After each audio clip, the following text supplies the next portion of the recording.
played what was thought to be their last game in Winnipeg, and the players came out for what they thought was one final curtain call to say goodbye to their loyal fans. But several weeks later, a Save the Jets campaign appeared to garner enough support to keep the Jets in Winnipeg. Now, though, it seems as though the reprieve was only temporary, and the Jets will indeed leave Winnipeg after this season. On the positive side, the Jets signed star forward Teemu Selanne to a one-year deal, hoping he can regain his 76-goal form. The Jets also matched a $17 million offer sheet to keep Keith Tkachuk, although he will not be wearing the captain's C. There are many challenges facing the Jets this year, but perhaps the biggest will be to give their fans a season to remember.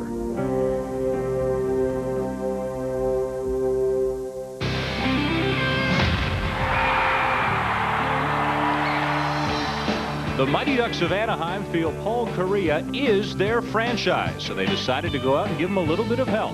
18-year-old Chad Kilger, 215 pounds and still growing.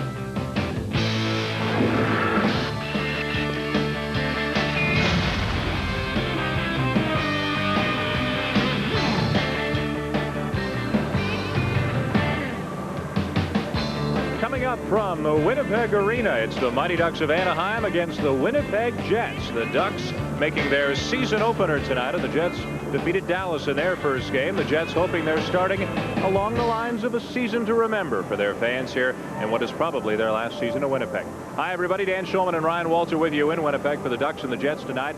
And one of the things we'll be looking at, the big three for each team, and for the Jets, three forwards unlike any others in the National Hockey League. Tremendous group of forwards, Dan, and they depend on them. These guys, obviously, the Winnipeg Jets have trouble on defense, but they have tremendous forwards.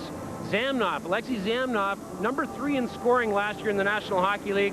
Teemu Selanne, tremendous speed, great hands, good shot. And Keith Tkachuk, the guy that's a power forward, maybe one of the best power forwards right now in the National Hockey League. Now, for the Mighty Ducks, a different kind of a big three. They're building toward the future, and you can see that when you look at some of their most prominent players. And it starts with a very old Paul Kariya. He's all of 20 years old. He's a #1 pick, obviously. He's the cornerstone. He's put on 7 to 10 pounds of muscle. They're depending on him this year. A great number 2 right behind him is Oleg Tverdovsky, who's got tremendous speed as a defenseman, moves the puck well, and Chad Kilgar, for a big guy, moves his feet well also. So the Ducks take on the Jets tonight. For whatever reason, Anaheim has taken 7 out of 8 from Winnipeg in their 2 years in the NHL. Let's send it back to the studio with Gordon Bob.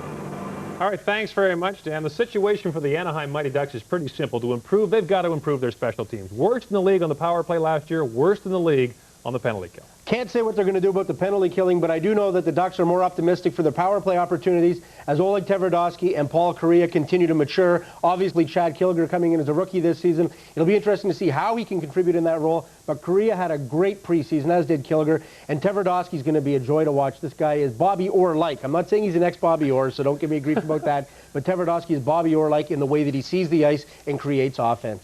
It'll be an interesting season for these two teams. In the playoffs is the ultimate goal for both of them.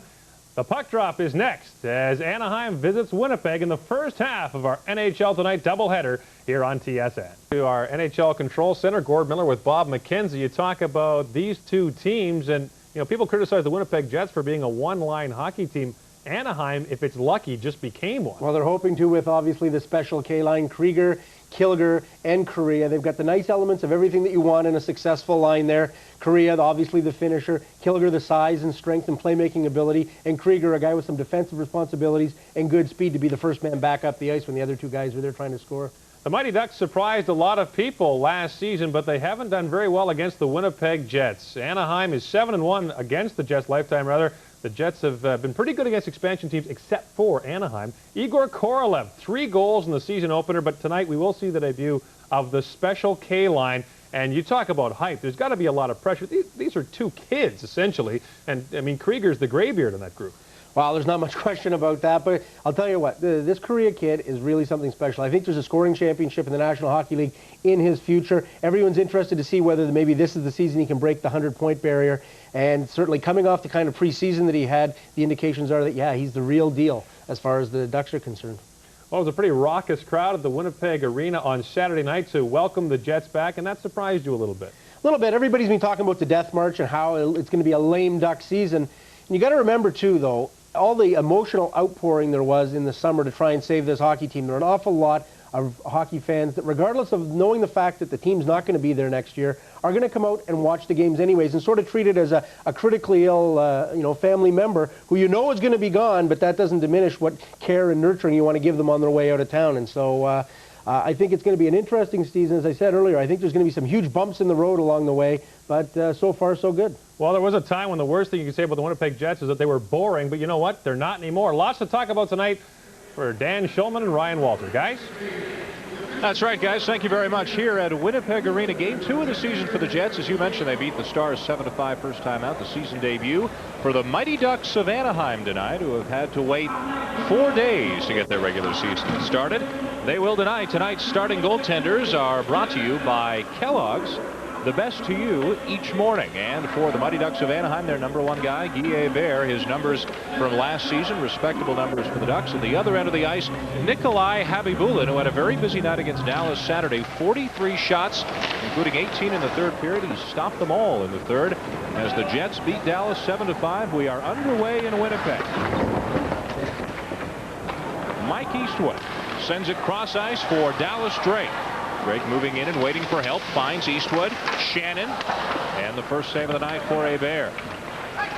Darren Shannon, one of 2 Shannon brothers on the ice right now for the Jets. Brother Darryl back at the blue line. The Ducks will try to break out and get it out to center. Drake waits for Eastwood to get onside, but didn't wait long enough. The Anaheim Mighty Ducks are well coached. Ron Wilson, who I was with in Vancouver, is a tremendous guy. He has an interesting thought about this year. He has a little slogan for his team, and that is no passengers. This is the year, their 3rd year in existence, and he doesn't want any passengers. Terry Simpson is in a bit of a pot, a little bit of a boiling pot right now, and trying to motivate his players. I think he'll do a fine job wanting to work on his defense, and we'll watch that tonight. Well, they gave up 43 shots and 5 goals in Game 1, but they did pick up the win over Dallas. Malgunas has a little bit of trouble with it. And now Jason York for Anaheim. He's back on defense with David Karpa. York will bring it up to center ice and in over the Winnipeg line. His shot does not get through. It's lying loose. Corkum gets one. That deflects off the end glass. Teemu Solani will bring it out for Winnipeg. This was the big line for the Jets Saturday night against the Stars. Sharp angle moving into the crease, but the save is made on Hebert. Both teams carrying some players up in the press box tonight. And there were a couple of late changes for the Winnipeg Jets. We'll start you off with the Mighty Ducks of Anaheim. You see a couple of injuries to Ewan and McSween, 3 other scratches. Talked with Robert Dirk this morning in practice, and he was telling me what kind of team they're going to have. And we look at the Winnipeg scratches. As you mentioned, the interesting one is Chris King, Dan, who didn't take warm-up, but is playing tonight because of the suspension, no suspension thing that we'll talk about later. Details still a little fuzzy, but Chris King is a last-minute replacement into the lineup. About 20 minutes before game time, he was up having a meal in the press box, but he got dressed and got in the lineup. That shot is deflected just wide of Hebert. Todd Krieger. This is the special K line for the Ducks. Here's Paul Kariya. Kariya scores! Paul Kariya in this special K line, which clicked for 35 points in 8 preseason games. Kariya opens the scoring this season for the Ducks, who lead Winnipeg 1-0. Great shot by young Paul Kariya, who uses Stuart Malgunas as a screen right here. You saw Randy Ladouceur jump up on the play, and Kariya uses Malgunas and just puts it right by Habibulin. Excellent wrist shot. Watch him pull it in. Little pull, and he puts it backside right underneath Habibulin's skate. Paul Kariya, Chad Kilger, and Todd Krieger. As Bob McKenzie mentioned, the heavily hyped special K line gets the Ducks going in a hurry tonight. 1-0 Anaheim. Malgunas tries to play it ahead, can't get it out. Here's Krieger. His shot doesn't get through. The rebound does, and Habibulin got a stick on it. But a penalty is coming to the Winnipeg Jets. It looks like Turcotte is going to go, and the Ducks have the lead, and will have a power play as well. Well, you can see that the little bit extra that Paul Kariya had. Many people around the Anaheim Mighty Ducks are talking about the extra pounds, the 7 to 10 extra pounds that Paul Kariya has put on, and that's going to help him a lot this year. Look at Darren Turcotte. There's a new addition there that's for the Winnipeg Jets. Just down the corner of the screen, you can see the hook obstruction. We're going to see lots of that called this season. It's not really a new rule, is it, Dan? But they're just tightening up on what has already been in the rule book. And this was a problem for the Jets Saturday night. Dallas had 12 power plays against Winnipeg, and for Ron Wilson and the Mighty Ducks, they know they have to improve their power play. Dead last in the NHL last year. In fact, last in power play, last in penalty killing as well, and those figure to be a couple of crucial factors early this season. This is Mike Sillinger. He's out there with Valerie Karpov and Steve Ruchin. Shannon plays it to the line and out. Tverdovsky couldn't keep it in. The first goal, Kariya from Krieger, giving the Ducks a 1-0 lead, and now they're back looking for more. Daryl Shannon watched by Ruchin. Wilkinson gets a stick on him. 5 players over by the far boards. Wilkinson tries to freeze it. Letting him play. Wilkinson finally gives up on freezing it. Shannon can't get it out. Tverdovsky. That hits a skate. Ducks keep it in. Good chance for Ruchin. Saves. They score on the rebound. The Ducks lead 2-0 on the goal by Mike Sillinger.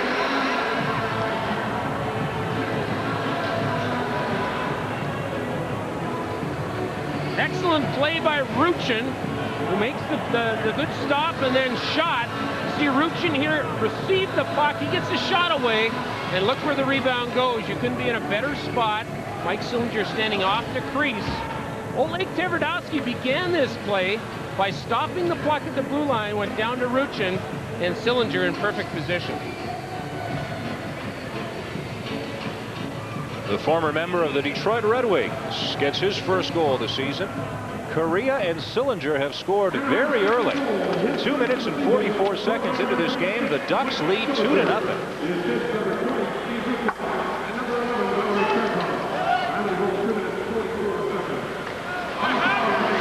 Back to get it, Teppo Newman, and he can't get it out. Jason York keeps it in for Anaheim. They've carried the play in the early going. Now Newman will bring it out. Off for Solani. Solani puts the brakes on. York takes him off the puck dangerously in front of their own net. Zhamnov ripped it wide. Now Korolev had a hat-trick Saturday night. Hebert plays it off to the corner. Van Allen will dump it into the seats. Good start for the Ducks tonight. A couple of early goals. They lead Winnipeg 2-0.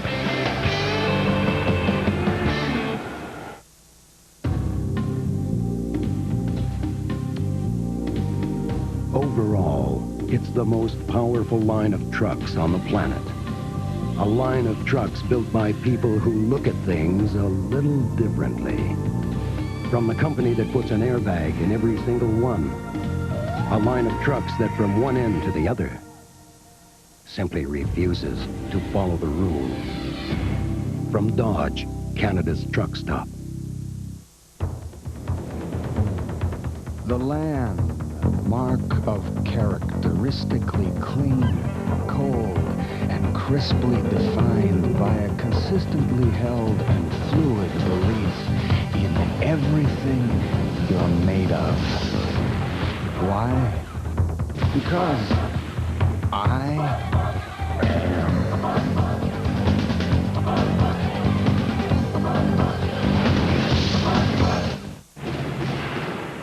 General Manager John Paddock doesn't look too happy at the outset of this game. His team's down 2-0 early in the first period, and he's got to be wondering about what's going to spark this Winnipeg team.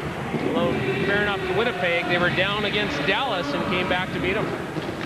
Face off to the left of Guy Hebert. And the Ducks tip it out to center. Vault gets rid of it. He's tripped but no call.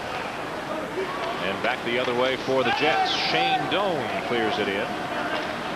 One of a number of rookies in the Winnipeg lineup tonight, but back the other way. Vault with a cross-ice pass for Joe Sacco. Corkum can't get his shot away, and Tkachuk tips it out. Doan ahead for Turcotte. Now following up is Malgunas. Tkachuk Into the corner, looks in front.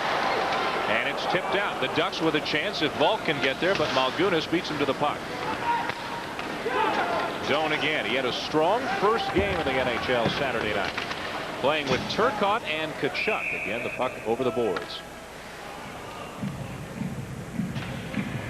Well, Shane Doan is very fortunate that he can play with this guy right here, Keith Tkachuk. He's an excellent leader, although he does not have the C, as you alluded to in the beginning of the show. But he is a leader on and off the ice. Here's a guy, a couple hundred minutes and penalties, and you know, every year. Well, certainly not in a 48-game schedule, but he does so much. He's the power forward that John Paddock hopes that Shane Doan becomes. And you see John Paddock looking on. Terry Simpson, head coach of the Winnipeg Jets, took over in the middle of last season. Shot hits a couple of legs, makes it through to the net. Correa now loses it to Darren Shannon. Eastwood crashing the front of the net. Dallas Drake on the near boards. Throws it in front for Eastwood, and a big save by Guy Hebert as Eastwood had great position. And he can't believe that Hebert robbed him. Goaltender Guy Hebert goes left to right and right to left as well as any goalie in the league. You can see him stretching across. He's got very good lateral movement, and he makes an excellent save right there. Mike Eastwood getting a little more playing time as a member of the Jets than he did as a member of the Maple Leafs, and making good use of it. Traded over last season. He wins the draw, back to the point. The shot is tipped but stays in. Shannon scores! Through a crowd in front. I don't think it hit anything on the way in, but Hebert never saw it. And the Jets are on the board now, trailing 2-1. Well, you make the important point here, Dan. The reason that Guy Hebert doesn't get a hold of this puck is watch the crowd in front. Darren Shannon just puts a little wrist shot on net. Hebert has to go down. You see him in the backside there. He's screened. He doesn't see the puck until it goes over his shoulder. And how important is it to have a crowd in front of a goaltender? If he can't see it, he can't stop it. The Jets are on the board. 3 goals within the first 5 minutes of this game. 2-1 Anaheim. There were 12 goals scored here Saturday night as the Jets beat the Stars, and they're off and running again tonight. At center ice, Mike Stapleton. Taking over is York for the Ducks. Ahead for Denny Lambert. He'll clear it in. Dave Manson is back. Can't get it out. And here's Chris King, the new captain of the Jets. Looking for the left wing pass. Ducks take over on the turnover. Ruchin off for Karpov. Back to the point. Karpa gets a shot away. Wide on the short side. Back of the net, Malgunas, too far for Manson, pinching in David Karpa. Goes by him, but Ruchin has it. And now it will come out to King. King to center ice. He'll dump it in and head to the bench. Get you caught up on the scoring of the last couple of goals in just a moment. It is 2-1 Anaheim. Avi Bulin plays it off. And now out to center ice for Tverdovsky. Sean Van Allen bangs it back into the Winnipeg zone. Here's another one of the Winnipeg rookies. Jason Doig, a defenseman, scored his first NHL goal Saturday night. He's out there with Newman on defense. Sillinger off for Van Allen, who sends it back in. Van Allen takes a good hit at center ice. Dangerous play now by Newman, watched by a couple of Ducks. Sillinger takes over. Here comes Randy Ladouceur. The Ducks with a chance now as they push it in front off the side of the net. Jamnov is back there, but Sillinger has it again. This has been a good line in the early going for Anaheim. Newman will dump it out. Tverdovsky's got plenty of speed to get back there in time. Solani keeps it in right out in front. Jamnov missed the net. Solani can't reach it. Ladouceur will get it out. A great chance for Alexei Jamnov to tie the game. Peter Duras sends it in. Good chances for both teams. Now changes as Daryl Shannon finds Korolev. He'll dump it into the Anaheim zone. First man in. Shane Doan in front. They score! Doan to Turcotte, and this game is tied.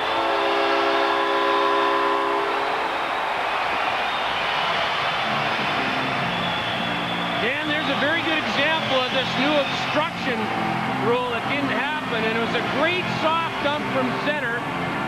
Shane Doan was not allowed to be held up, and watch him go right through here. Shane Doan picks up the puck. He's got nice hands for a big guy, and Turcotte is known for finishing off in front of the net, and watch him finish right here. Good shot there. Hebert couldn't get across in time. 2-2 the score, 7 minutes into the first period. Joe Sacco down there looking for it. Shannon on top of it. And Tkachuk takes over for Winnipeg. He backhands it around the other way and over the glass. An exciting start to this game. Turcotte has scored for the Jets to tie it up at 2. When Subway asked us, Bucky and Vinny, to review their authentic steak and cheese sandwich, we went to the steak and cheese capital of the world, Philadelphia. Hey, this is where they filmed my favorite movie. How about a great steak and cheese? Hey, champ, steak and cheese, please. This is very good, this is. Like it, huh? This is the real McCoy. Tender seasoned steak with melted processed cheese all on fresh baked bread. We have a winner. Subway, what a sandwich. Tonight's game is brought to you in part by Chrysler Canada.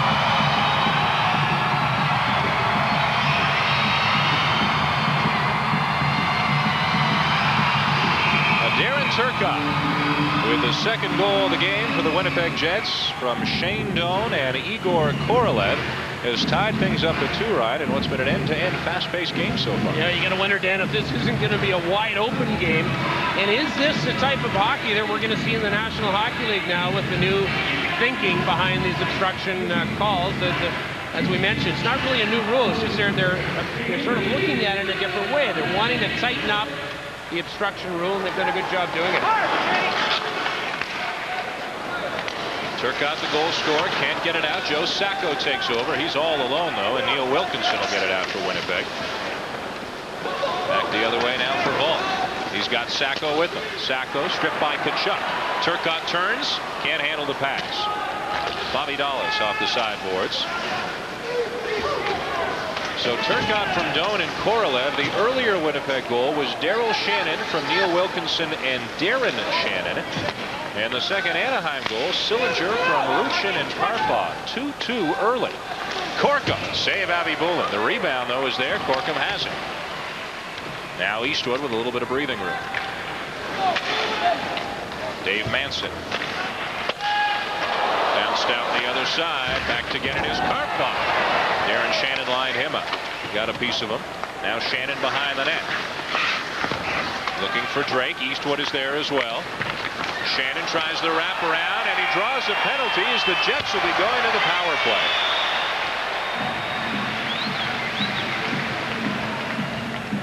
Referee Stefan Wachem had no choice there. That was certainly a pull down. That would have been called before or after obstruction, and maybe that's the last time I'll mention it, Dan. we're early here. It's going to be a factor. As you can see, a little bit of a pull, a little bit of a tug. You could have called it holding or tripping. 2 minutes for hooking. Well, he compromised. You got him for hooking. Right in the middle. At 8:21. And remember, Ron Wilson's club last in penalty killing last year as well. Very good point. One of the things you're going to hear coaches talk about a lot this season is keep your feet moving. It used to be coaches would yell, hold them up.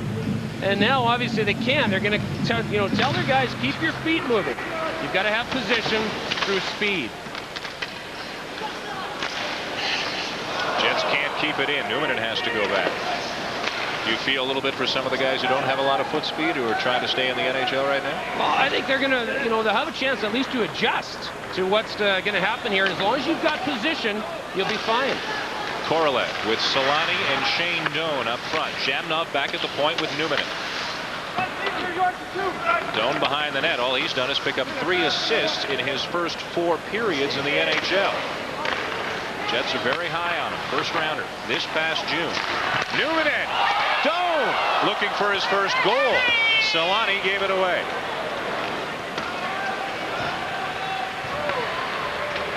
Pretty evident on this power play, and as Doan goes off the ice, the Jets are going to use Doan in front of the net. It's a good place for him. Strong kid. He's going to be very effective there. Told us before the game, before Saturday's game, he was so nervous he fell down a couple of times in warm-up. But once he got out there for the game, he felt all right. The Ducks send it back down into Winnipeg territory. 45 seconds left in the Winnipeg power play. 2-2 your score. Turcotte's got a goal. Off for Eastwood. And the give and go back to Turcotte. Offside is Tkachuk on the left wing. Well, when you think of the Anaheim Mighty Ducks, you've got to think of their cornerstone, and they have made him their cornerstone, and he will be. Paul Kariya has been a tremendous player, not only for the Ducks, but for Canada. He's been an international player. You can see there how many times he has performed for his country, and we call him Patriotic Paul. I'll tell you what, he's done an excellent job on big ice as he continues to do a great job here in the National Hockey League.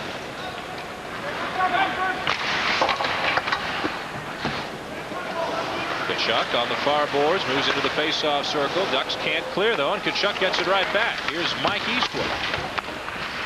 Turcotte looking for a little bit of room, finds Manson. They play it around for Eastwood, down to 15 seconds left in the power play. Manson with a little room now, elects to give it off to Turcotte, gets the shot away, but nobody in front. Bear had the easy save. Ducks will clear it out as the penalty is over. Kariya and Krieger back the other way. Korea's got a goal. The backhander, Avi Bulin, got a piece of it with his glove, and Manson clears it away. Boy, Kariya is dangerous anytime he gets the puck. They're onside. Manson into the Anaheim zone. Tkachuk's have been out there for a long time. Manson will tee it up. Good shot, but again, nobody in front. Bear makes the easy save. Bear saw the puck there the whole way for the shot from Manson. Nobody in front. There's been some controversy here in Winnipeg, though, Dan. We need to talk about that a little bit. Certainly, Keith Tkachuk signing that big offer sheet from Chicago, and then John Paddock and friends had to sign. They had to take it and stroke another pen mark beside it. They had to put their names on it. And they got to be a little bit upset with that. It's huge money. He's a good player. There's no doubt about that. But he's very young, 22 years old. I guess you sign him for what you think he might be.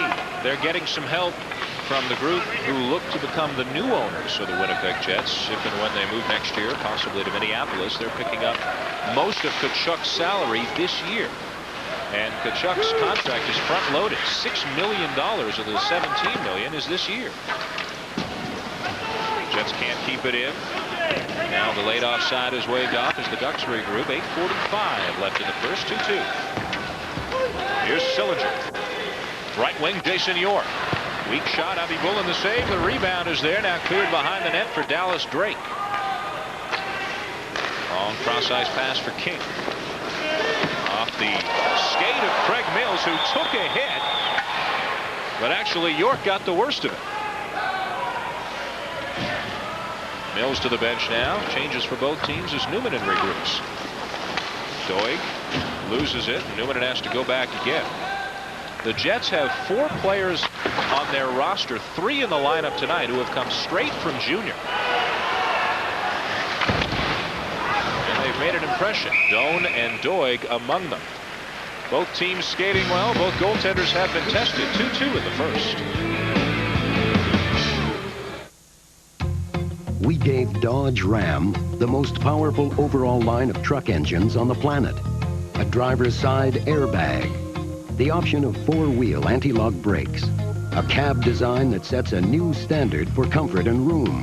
Then, after we made the Dodge Ram that good, we made it this bad. Introducing new Ram Sport from Dodge, Canada's truck stop. The first half of our doubleheader, Game 2, Detroit and Vancouver, as GM Place opens up regular season style. Ooh, pretty tough crowd tonight here in Winnipeg. A lot of duck hunters here in Manitoba, you know. They, that's certainly on the outside. Here's a couple of gentlemen that are associated with the Mighty Ducks. You see Jack Ferrara, who has done a wonderful job building this team, and they are committed. The Ducks are committed to build through the draft. We've heard that before. We'll hear it again. And there's a guy right next to him, David McNabb, that's the guy that's going to go out and draft kids. He's the player personnel guy, and he sees a lot of young hockey players over the course of a year. I was talking to him about how many miles he logs, you know, watching junior hockey over to Russia, back into the United States. He's the guy that follows the young players.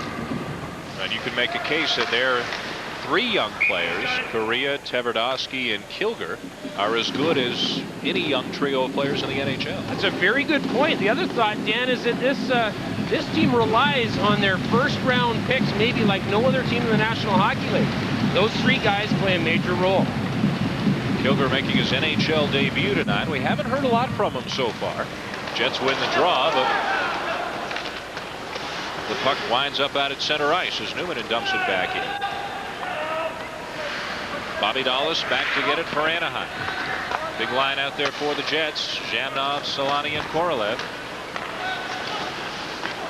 Newman and Doigon defense. Here's Korolev. They're onside. Drop pass didn't work. Here come the Ducks. Karpov. Right wing pass. Denny Lambert. Ruchin is trailing. Karpov into the corner. Newman beats him there. Center ice pass for Zhamnov, and now Solani's got a little bit of room down the right wing. Tries to throw it in front for Zhamnov. Ruchin did a nice job back checking. 2-on-2 for the Ducks. Tverdovsky, watch him go. Gets it back. Finds the open man, and a big glove save by Avi Bulin off Bob Corkum.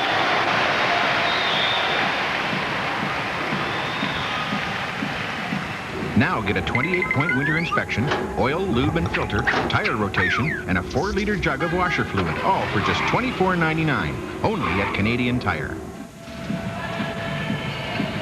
Well, Nikolai Habibulin, the young 22-year-old from Russia, has looked nervous in the first period, but he didn't look nervous here. He gets the left hand out real quick. He's got good eyes.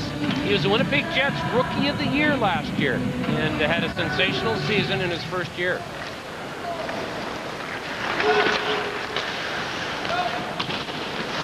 Jets again struggle to get it out. They've had a lot of trouble in that regard here so far in the first period, clearing their own zone. They'll try it again and just barely do it. Doan and Turcotte trying to get their signals straight. Turcotte gets a shot away wide. Doan in chasing it, watched by Randy Ladouceur. Ladouceur is the senior member of the Ducks. Manson at the point, through traffic and over top of the net. Turcotte hops on it quickly. Again to Manson. Good shooting position. And it's deflected wide. A penalty is coming. And it's to Anaheim. The Jets will go on the power play again.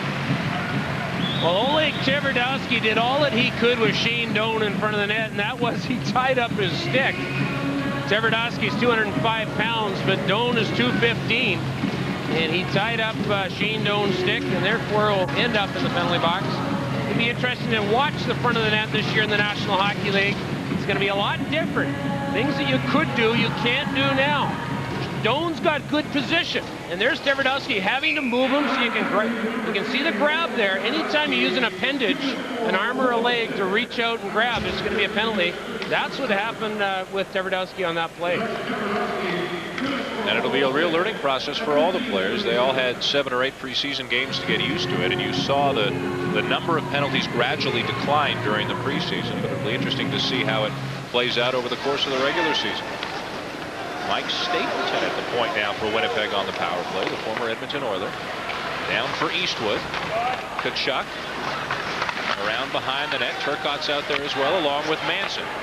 Manson, now Turcotte gets a whack at it, can't get a clean shot away, and Krieger gets it out. The Ducks using their top forwards, Krieger and Korea, to kill penalties as well as work on the power play and a regular shift. And offside is called at the Anaheim blue line with 1:28 left in the penalty. One of the ways that you can reward of your forwards, especially your forwards that play well for you, as Ron Wilson has here, is you put them out on the penalty kill, Dan, and Krieger and Korea there, part of that special K line, were rewarded and will be rewarded throughout the year with extra ice time on the penalty kill. And Ronnie Wilson knows that game. He's done an excellent job there.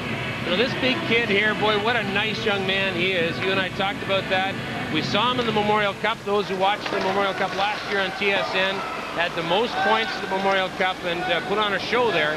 And he continues to shine. You look at him, 3 points, 3 assists in his first 2 games so far. So 18-year-olds for both teams in the lineup tonight.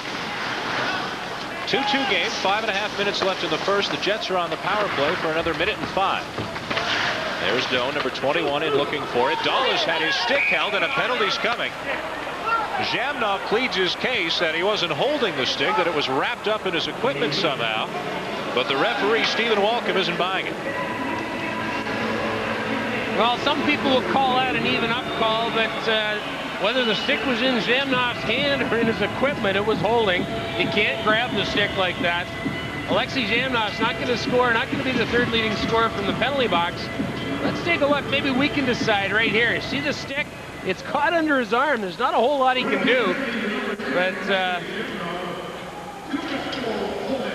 it's holding.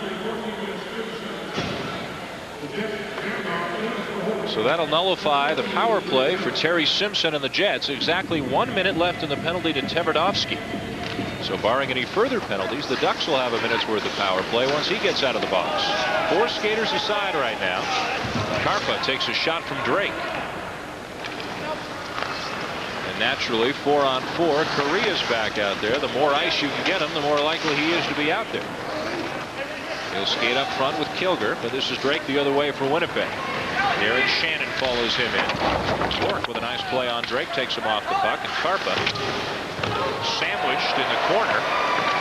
Fans like that. Keeping it in, Malgunas. Shannon takes another bump from Karpa, and here's York. They're getting a little more physical here in the latter stages of the first period. Korea didn't see the pass. This is onside, but Shannon's at the end of a shift, so he heads to the bench.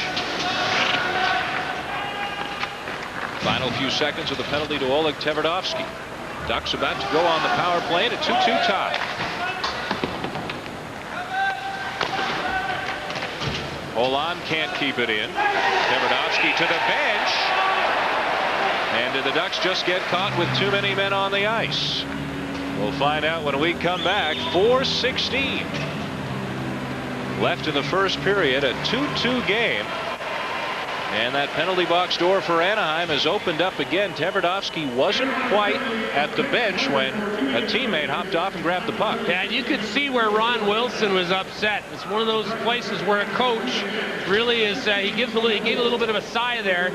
Karpov jumped on just a little bit early before Tverdovsky was able to get off. Now the key here is, watch here. Karpov touches the puck. There's 5. Karpov's on the ice. He touches the puck before Tverdovsky can get off. That's why the call was made. So each team has now given away a power play chance. 4 skaters aside again. Tkachuk can't gain the zone. 40 seconds left in the penalty to Zhamnov. Then the Jets will go on the power play. Giveaway. Dulles has it for Anaheim. Center ice now for Sillinger. It's behind Ruchin, and Turcotte turns. He loses it. Ruchin back for the Ducks. Waits. Can't get a shot away. Leaves it for Dulles. And a pad save by Habibulin. Dulles allowed to walk right in. 10 seconds left in the Zhamnov final. Now Tkachuk is sat on by Sillinger. And Darryl Shannon will send it the length of the ice. No icing, and now Winnipeg to the power play. Zhamnov is out of the box. Each team will do some changing. Some fresh legs out there. Manson and Newman on the points. Korolev, Solani, and Zhamnov up front for Winnipeg. First man in is Newman. Korolev. Back for Zhamnov. Jets working it around the outside. 40 seconds left to the man advantage. In the corner now. The Ducks with some good aggressive penalty killing. Send it down the ice. Sure, the Ducks will be working on that. They worked in their power play this morning. They'll be working on aggressiveness in their penalty kill. And obviously that's one way that you can get better. Zhamnov. Watched by Corkum. Into the corner. Solani is there. He elects to go the other way. And Korolev couldn't hold the pass, and now the Ducks break out again into the final 5 seconds of this man advantage. The Jets will fail to score. Still a 2-2 game. Jamnov back again. In front. And a nice idea there. Solani couldn't tip it home, but he's drawn a penalty. The Jets are going back to the power play again in a 2-2 tie. When Subway asked us, Bucky and Vinny, to review their authentic steak and cheese sandwich, we went to the steak and cheese capital of the world, Philadelphia.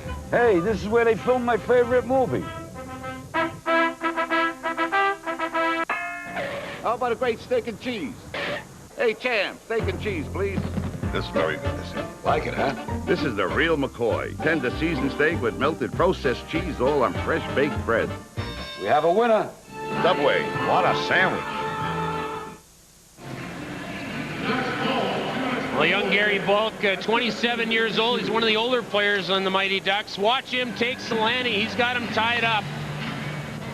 And that's why Gary Volk's in the penalty box right now. Solani had his eye to the net. He was going hard to the net. Volk had to pull him down. Solani is so dangerous around the net. Says he feels healthier this year than he has either of the last 2 years. Had some knee troubles last season. 76 goals as a rookie, and he says, hey, I don't know if I can expect 76 again, but the Jets would sure take 50 or 60. Wouldn't we all love that? Solani has to use his speed, Dan, and we saw a good example of that speed in the last shift. Coming up at first intermission, Paul Correa will visit with us. Gord Miller, Bob McKenzie back at the NHL tonight in conversation with Correa. Right off the draw, Turcotte sends it wide. Correa, one of the goal scorers for the Ducks tonight. It's a 2-2 tie. Winnipeg on the power play again. Stapleton at the point. Anaheim clears. Krieger's out there again, killing the penalty. It's a real smart play by Correa on that last penalty kill. He was in good position. You can see where not only is he, you know, a real intense offensive player, but he's a very smart defensive player also. Eastwood into the corner, leaves it for Solani. Manston with a shot doesn't get through, and Krieger sends it down the ice again. Both teams really have had trouble establishing a rhythm with their forward lines because there have been so many penalties in the first two games. Solani almost gave it away. Turcotte's there to pick it up. He'll rifle it in. 1:10 left in the penalty. Just a few seconds difference between the penalty and the end of the first period here. The Jets gain control. Solani down for Doan, and a sliding Ladouceur is there to cover up.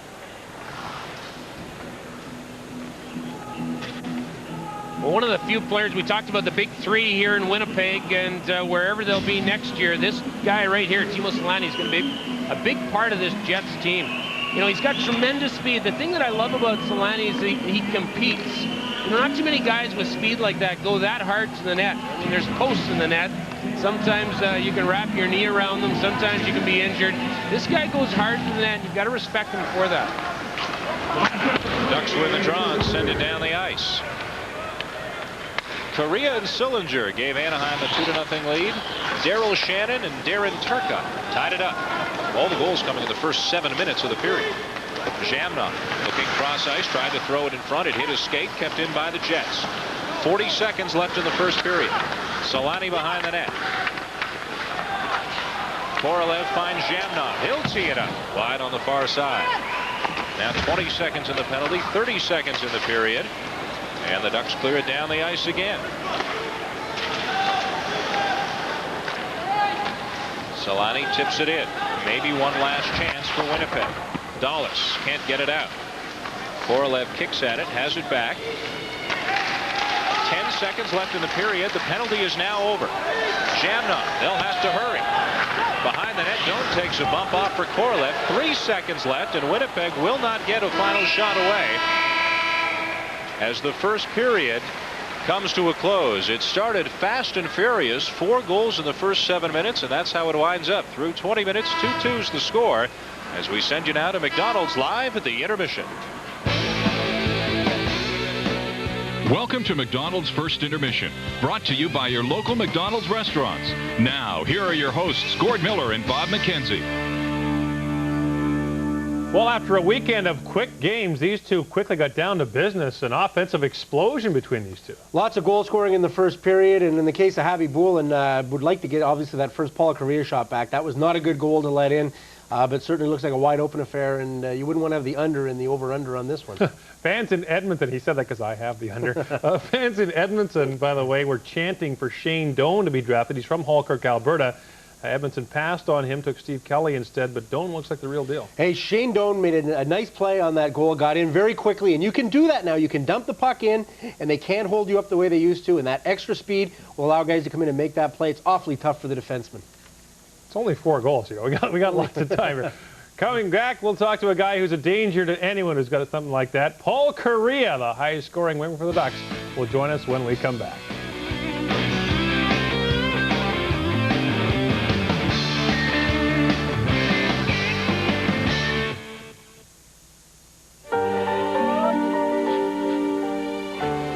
Sometimes you come to regret the decisions you've made in life, but not when you choose Yokohama Performance Radials. With over 75 years of tire engineering excellence and long-lasting traction, they give you control when you need it most, no matter what the driving condition is, wet or dry. Yokohama Performance Radials. Now you've got control. Think headlamps. Think fuel injection. Think theft deterrent system. Whatever you buy, think to use your GM Visa card. You won't pay an annual fee, and you will earn 5% of everything you spend towards a new GM car or truck. Mudguards? Now you're thinking. Winter's here, and it's time to ask yourself, does your battery have the juice to get you started when you really need it? Do your tires have the traction you need for slippery situations? Only Canadian Tire offers MotoMaster batteries and tires to get you going in any situation. All at the everyday low prices you'd expect from Canada's automotive store. Canadian Tire. There's a lot more for your car for a lot less.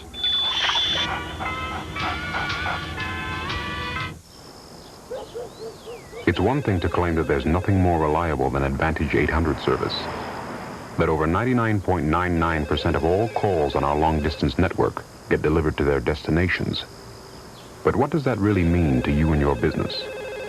Well, it means that the only way you're likely to miss a call is if you don't answer it. Advantage 800. Everything in business should be this reliable.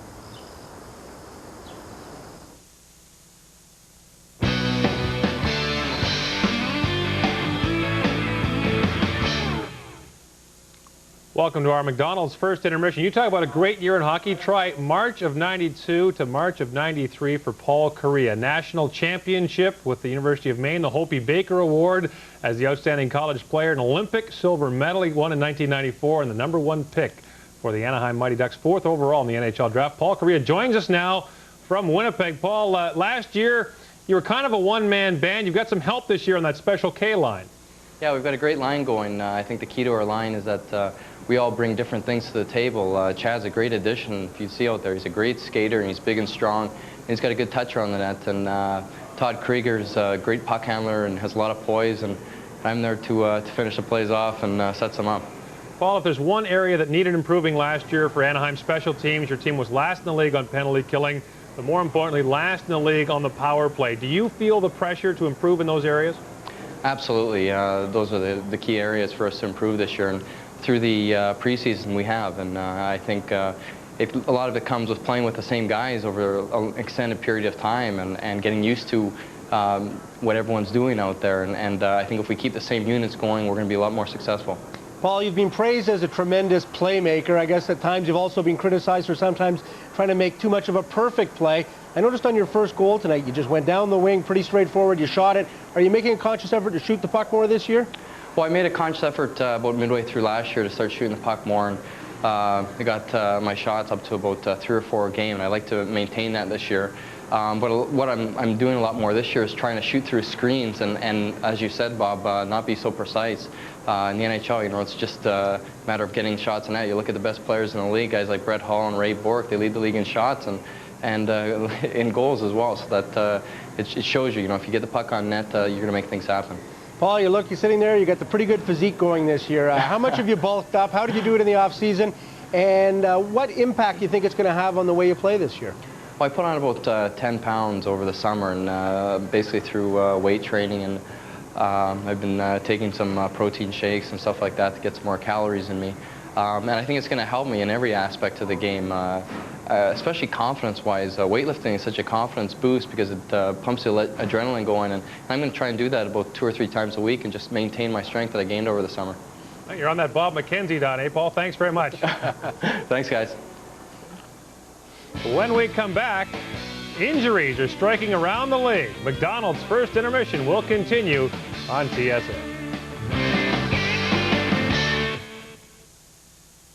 And welcome back to the McDonald's Cup. As the Muppets take the ice, the All-Stars are way ahead. Oh no, the door's jammed. Hey, man, they just scored again. What can we do? The Muppets take the ice this Friday with McDonald's NHL Muppet Mania. Just collect NHL Muppet Color Team Crest on specially marked packaging and you could win great prizes like a 1996 Ford Taurus or $100,000 cash. That does it. No more Ms. Nice Kid. Give me a boost. Here we go. Watch it, sorry. Come on. NHL Muppet Mania starts Friday. Go to your nearest participating building supply dealers and check out the Owens Corning insulation. You know, the pink stuff, and you could win $1,000 of anything you want, like 35 oscillating fans, 284 roof strainers, 123 feet of ladder, and a whole bunch of these wing nut things. Whether you want to buy rolls of pink or bats or nothing at all, you could still be a winner. The $1,000 worth of anything you want right here, Pink Sweeps. Do it right, do it pink, do it now. 3 out of 4 new car radiators are made of aluminum, thin, lightweight, and under tremendous stress. This year, over 400,000 aluminum radiators will hit, corrode, and fail. Protect your car in the Prestone Zone. Prestone antifreeze bonds with aluminum, forming the Prestone Zone of dual protection against corrosion and temperature extremes. Don't put your car at risk. Protect it in the Prestone Zone.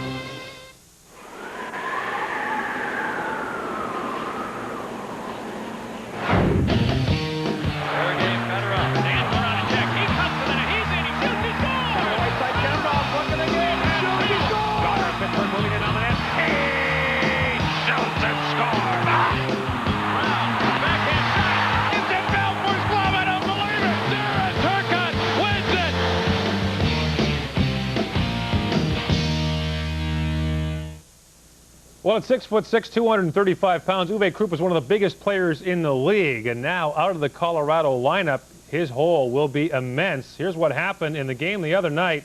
Uwe Krupp up along the boards, gets involved with a Detroit player and falls over awkwardly. Doctors say when you see a player's legs form the letter K, that's big trouble. The initial reports are that Uwe Krupp will miss the rest of this season with a torn anterior cruciate ligament. Bob McKenzie, this is a huge loss for Colorado. It is. They were already a little thin on the blue line as it was, and they're definitely going to miss him. There's a couple more injuries of note around the league on the first weekend. Well, Bobby Holik of the New Jersey Devils had to have surgery on an index finger. He'll be out for at least 2 weeks. And Magnus Svensson, an unheralded defenseman who is a big offensive role for the Florida Panthers, will be out 3 to 6 weeks. He's got a knee strain after being tripped by Ronnie Stern of the Calgary Flames. Stern has become a one-man wrecking crew this year. Miroslav Shatan from the Edmonton Oilers had his lung collapsed by Ronnie Stern, and Pavel Bure tried to punch Stern in the head and dislocated his finger last week. There was another scary incident in the NHL last night. It happened in Edmonton. Jason Arnott of the Oilers was involved. When we come back, we'll speak to the Oiler winger who was struck in the face with a puck last night. Our McDonald's first intermission continues right after this.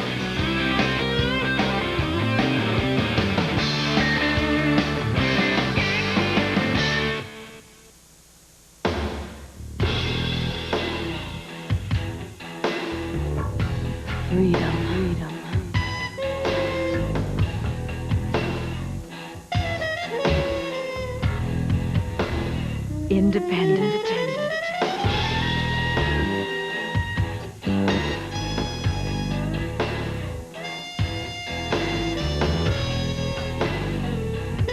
What it is, it is. Oh, hi. I know I haven't seen you in a couple of days, but I had to go to my mom's backyard buffet. Then it was off to Susie's. I ate all these goodies. Down, tons of desserts. Ate your way through the weekend? Get back to your regular routine of exercise and a balanced diet, which may include Kellogg's Special K cereal. Low in fat, delicious light crispy flakes. So make tomorrow morning a Special K morning. I promise we'll spend more time together. When you own a business, you must forge ahead, chart new opportunities, go where others have only dreamed. We're the #1 Canadian airline to Asia for all these reasons, offering more destinations more often. If you're going to Asia, we wish you good fortune and hope it takes your business where it's taking ours.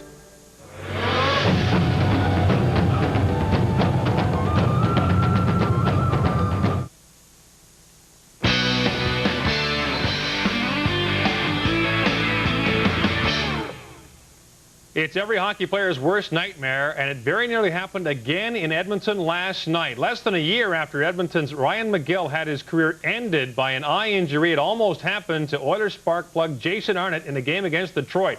Here's what happened. A shot from the point deflected off a stick and hit Jason Arnott just over the left eye. It wound up cutting him for 25 stitches. But as Arnott was on the ice and the Coliseum crowd looked on in stunned silence, the main concern was that Arnott might be losing the left eye. Fortunately, that is not the case. It did take 25 stitches, and he did suffer a severe concussion. Jason Arnott is likely to miss the next 2 to 3 weeks. He's not any better looking after the incident, but he will come back and play at 100%, and Jason Arnott was good enough to speak to us earlier today from Edmonton. Jason, I know anyone who saw the incident was horrified. What do you remember about what happened at the Coliseum last night? I don't remember too much. Just little parts of being carried off the ice last night, being in the hospital, answering a lot of questions, and then eventually looking in the mirror. Initially, the concern was about losing the eye. Were you concerned at any point about that? Oh, definitely. When I came to, all I saw was blood on the ice, and I couldn't see out of my one eye. And all I kept remembering was Ryan McGill's injury and how he had to stop playing. And I don't know, I guess it kind of scared me a lot, and I think it scared everyone else. I guess I got to the hospital, or when they were stitching me up in the arena, Dr. Reed said that I'd be fine, that it wasn't you know, an eye injury that was going to put me out permanently or whatnot, and that I was really lucky. Jason, you mentioned Ryan McGill's injury. That obviously scared you and a lot of your teammates. You're going to have to wear a visor when you go back. Any chance it'll become a permanent part of your equipment? I don't know. I think that'll have to be something that the trainers and I are going to have to agree upon. I know I'm going to have to wear it for a little while, but it's something that I've never wanted to wear, but I think I'm going to have to wear it for a little while. Due to the fact that Ryan is out now, I think it scared all of us a bit, knowing that your career can end just like that with an eye injury or whatnot. But thank God that I'm all right now, and I'll be back playing with the guys soon enough. Now, you've suffered a pretty severe concussion. It's your 4th concussion in the last 2 years. The doctors talked about any long-term effects? Not right now. I think they were more concerned about my eye. I never really discussed the concussion aspect of the thing, but hopefully it'll get better, and I'll be ready to go soon. With your young team, you got to hate missing any time, though. Oh, definitely. It's always a kid's dream to play in the NHL, and just missing one game is a heartbreaker for me. I want to get back as soon as I can and to join my teammates and try to win some hockey games. Jason, thanks very much. Nice to hear that everything's going to work out okay. Thank you very much. That's the difference between him losing his eye and not losing it. Well, the picture tells the story. It's awfully scary. And I remember back when Hector Marini, the New Jersey Devils, actually lost his eye in a very similar play, the puck coming in from the point. Good news for Arnott and the Oilers. Great to see for Jason Arnott. Getting set now for the second period between Anaheim and Winnipeg, and a score fest so far in the first period. 2-2 was the score. We get set now for the second period of play. McDonald's First Intermission has been brought to you by your local McDonald's restaurants. Getting set to go back to the arena in Winnipeg, where the fans saw 4 goals in the first period. The first scored by Paul Correa on a slap shot from just inside the blue line. It's a minute 24 into the Ducks season. He had his first. Then on the power play, Mike Sillinger, the former Detroit Red Wing, with the power play marker to make it 2-0 in favor of the Ducks. But back came the Jets. Daryl Shannon from his brother Darren at 4:27 pulled the Jets within a goal. And then on the play set up by Shane Doan, Darren Turcotte, newly acquired from the Hartford Whalers, even the game at 2. Well, in a game that saw plenty of scoring, not as many shots on goal as you might think, the Jets outshot the Ducks by a count of 11-10. I thought these were two defensive teams, but so far they've been anything but. Let's go back to the Winnipeg Arena. Dan Shulman and Ryan Walter. All right, thank you, guys. And that's what you mentioned, Ryan. The Jets want to play a more defensive style, cut down on the shots against and the goals against, but they shot the lights out, both teams did, in the first few minutes of the first period. Well, I had a good chat with John Paddock in between periods here, the GM of the Jets, and he was saying exactly that you know, their defense is really struggling in this new wide open style of hockey, but he said, we've got the offense to play that game, and he's right on there. Second period underway. Jets and Ducks tied at 2. Danny Lambert breaking into the Winnipeg zone, but Chris King, the captain of the Jets, is back in time to clear it away. Lambert will play it behind his own net. Dallas brings it right out in front of his own net. Now Milos Holan evades a couple of Winnipeg forecheckers, gets it to center and dumps it in. It's a bit of an elbow from Craig Mills along the way. Shannon off to his defense partner Wilkinson. He'll give it right back. Shannon's pass doesn't connect, and turning is Valerie Karpov. He's in some heavy traffic and offside at the Winnipeg blue line. Well, Chris King, we were talking about Keith Tkachuk and how the captaincy lay and stayed with Tkachuk for the last season at least. But Chris King had a couple controversial things to talk about. He said, I don't want to get into the controversy. I've become the captain, and you know, I think that Keith Tkachuk is a very capable guy to wear the C, but it's on me now. And Tkachuk, as you mentioned at the top of the show, didn't want to talk too much about it either. It's really a bit of a lose-lose situation as they talk about that captaincy change. Terry Simpson maintaining as a new coach he had the right to choose his captain, so he chose Chris King. Although Tkachuk said he found it kind of odd that on one day he got a $17 million contract, and the very next day they took the C off his jersey. Ducks keep it in. Gary Volk through traffic into the corner. Tkachuk to play it on the far boards and gets it out to Turcotte. He's got Doan with him, 2-on-2. Now Doan just backhands it in as it hit his skate. And turning for the Ducks is Carpenter. Off for Corkum. With Joe Sacco. Trying to hit Volk, couldn't find it. Corkum behind the net now, watched by Turcotte. Nice job by Turcotte to take him off the puck. Dangerous clearing shot, but it gets down into Anaheim territory. Turcotte's got good speed, but Korea's got better. He's back in time. Turning is Corkum. With Volk, the trailer is York. Gets a shot away, save Abby Bullen. The rebound is there, and Gary Volk couldn't find it. Now he does. Abby Bullen got a pad on the centering pass. Korea keeps it in. Ducks on a change now as Kilger, who had a very quiet first period of his NHL career, is back out there. Kilger behind the net, 6'4". The 4th overall draft choice this past June by the Ducks. Tverdovsky to the center of the ice, watched by a couple of Jets, gives it up. Chance for a 3-on-2. Zhamnov with Tkachuk. And nothing materializes. Zhamnov again in front for Numminen, who fired it wide. Numminen has been jumping up into the play constantly tonight. Shot doesn't get through. Kilger's there. And Korea taps it out. Korolev ahead for Zhamnov. He's got some room. Tverdovsky takes him off the puck. Solani falls hard behind the net. And Kilger starts the other way. They like his speed as much as they like his size. Kilger moving in, watched by Shannon, taken down. Solani loses it to Krieger. Krieger on the backhand. One hand on the stick behind the net now, and Wilkinson has it. Daryl Shannon gets it out. Duras turns. Fresh legs for the Ducks. Sillinger into the corner. He's a goal scorer tonight. Sean Van Allen loses it. Korolev's been out there a long time. Gives it up to Zhamnov. And they'll head to the bench. Pass for Holon. He dumps it in. 3.5 minutes into the second, a 2-2 tie. Korolev gets it out. We've really seen some turnovers here, Dan, through the first 3 minutes of the second period. I think that's going to be an indication the teams 2-2 are trying to feel each other out here in the second. The Ducks start back 2-on-2.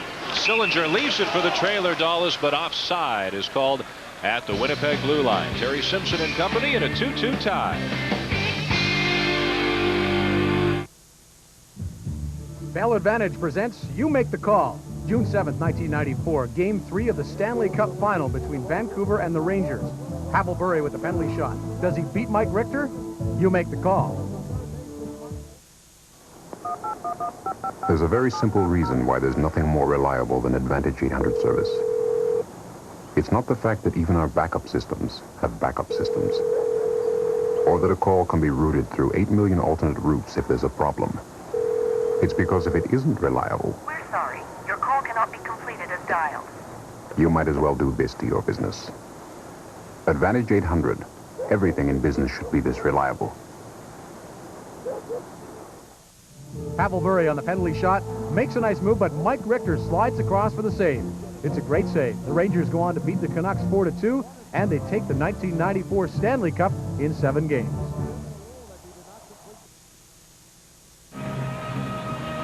The Jets and the Ducks are tied at 2 early going in the second period. First game of the season for the Mighty Ducks of Anaheim.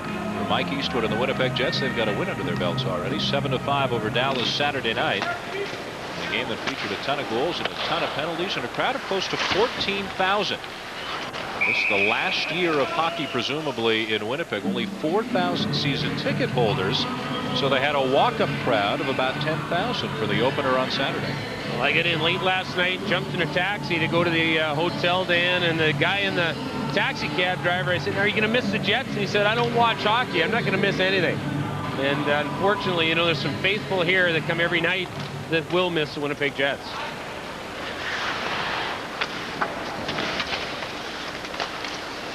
They've had some exciting players here in Winnipeg, more than they've had a lot of team success.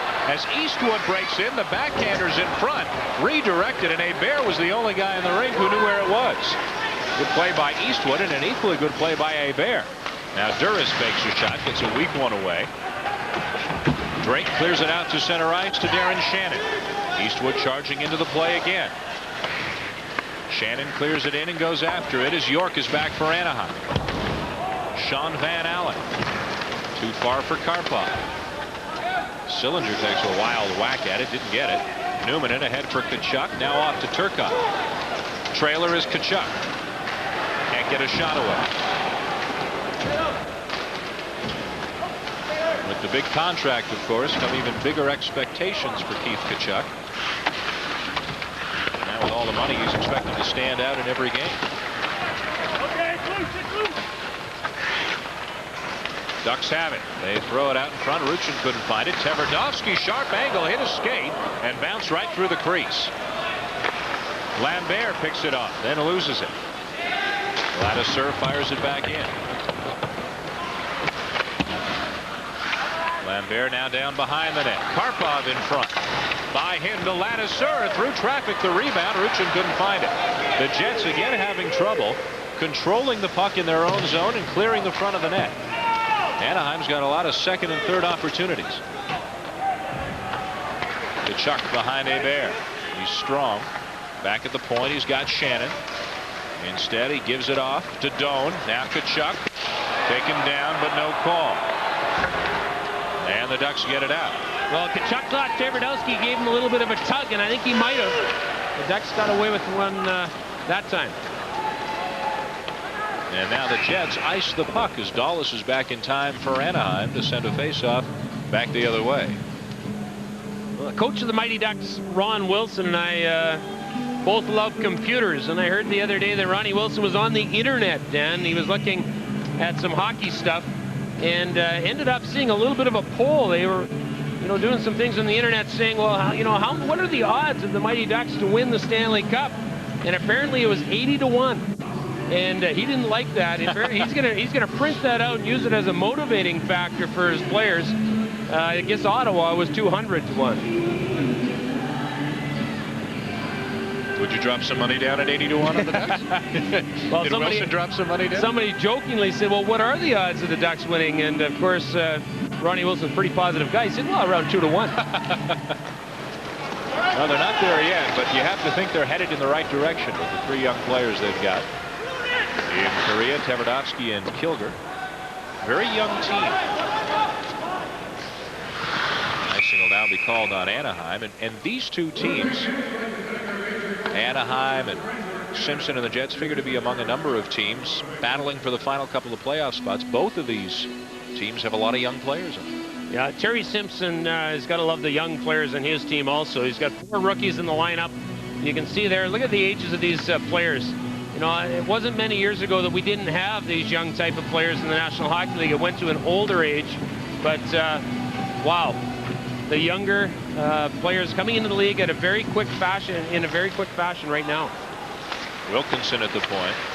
You stand beside somebody like Chad Kilger, though, you can't believe he's 18 years of age. He's huge. Bob Corkum at center ice dumps it in. Volk goes after it. And he bounce off a skate. Craig Mills is in there. Joe Sacco roughing him up a little bit. Penalty calls have subsided here in the second period as well. Shannon dumps it out, and a nice job by Mills to bring it down. Left wing pass. King scores! Chris King got just enough on it to trickle it through Hebert and give a lot of credit to the rookie, one of those young players we just talked about, Craig Mills. He'll pick up the assist as the Jets take a 3-2 lead. Well, people around the Winnipeg Jets love the work ethic of Craig Mills. Watch him knock the puck down right here. A legal knockdown. It was shoulder, just under shoulder height. Great pass to King. Mills goes hard to the net. Mills was a fifth choice, 108th overall in '94. Chris King with a good shot that trickles through. Let's just finish our thought on Chris King. Here's a guy that wasn't in warm-up, Dan. Probably rode the bike for a couple minutes to get a sweat on. And maybe he should eat turkey every night. Had a little press box dinner before he found out that the suspension that wasn't. He was originally informed that he'd been suspended for his part in a fight with Doug Smolik on Saturday night. Then he was told, get in uniform, you're in the game. Well, the thing that you and I couldn't understand is he was telling us that they were going to, try and counter the suspension, at least have somebody look at it, and yet he was still going to have to sit out the game while he waited for that. Offside at the Anaheim blue line. Chris King has scored. The Jets have taken the lead, 3-2. The 3M Filtrete microparticle air filter outperforms all other 1-inch filters by getting more of the small stuff that's in your air out, like more dust particles. It also traps pollen and mold, particles that could irritate your allergies. It even gets animal dander. Try the Filtrete microparticle air filter. It gets more of the small aggravating things in your air out, even smoke. Look for the 3M Filtrete clean air filter wherever you buy furnace or air conditioner filters.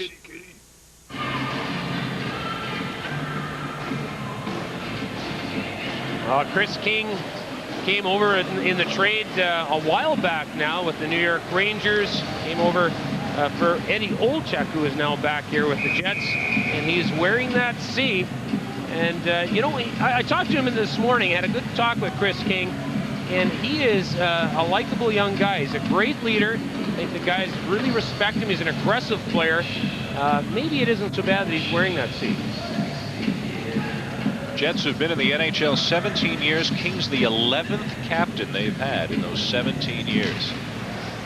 Terry Simpson's the 11th coach they've had. So by and large, there has not been a lot of stability here in Winnipeg. They lead Anaheim 3-2. It was 2-0 Anaheim in the first 2:44 of this game. Karpa. Matthew Bullen tips it aside. Duras is in there, looks for the return feed. Malgunas on it, watching Sillinger. Okay, it's loose. Jamnov will bring it out. Solani trying to get free, get behind the defense, but he's a step offside. Well, talk much about Terry Simpson, who was given a new 3-year contract. I don't think it had quite the figures that Keith Tkachuk received, but certainly his assistant is Perry Pern, who was a bit of a surprise coming in as an assistant coach with Randy Carlyle, and they seem to work very well together so far. Both of those coaches won gold at the World Juniors. Who says there are no Jet fans here in Winnipeg? Good loud crowd tonight. This is not a sellout, but they've got a pretty good number, and they're having fun. And I think probably, Ryan, by the end of the season, that's the way people will look at it, knowing this is the last season of NHL hockey in Winnipeg. And some will choose to be bitter, I'm sure, but hopefully others will choose to enjoy it while it's here. Yeah, I agree with you. I think there will be some bitterness, but along with that, the scary part about the team leaving is that there'll never be a National Hockey League team back in Winnipeg, and I think that's the finality of that stuff. Ruchin shoots it in. Karpov, first man in, throws it in front. Right there is Lambert whacking away at it, but the puck somehow stayed under Abby Boulin, and Lambert couldn't push it home. Some people have been wondering what kind of hockey we're going to have as they tighten up in the obstruction rule. We've seen a lot of control hockey. We're seeing a lot of dump-in hockey also, and you can see here, because you cannot hold up the first forward, the second defenseman can't hold up the first forward. You can see Ruchin go hard into the corner and create this scoring chance.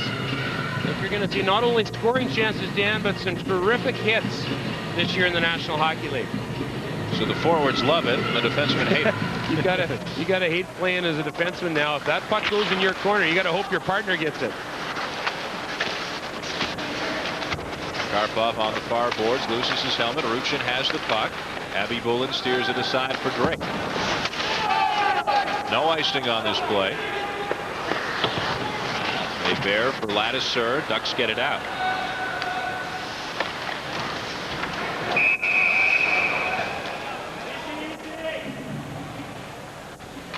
Well, we've talked about some of the young players on the Ducks, Correa and Kilger, the other part of that big three back on the blue line.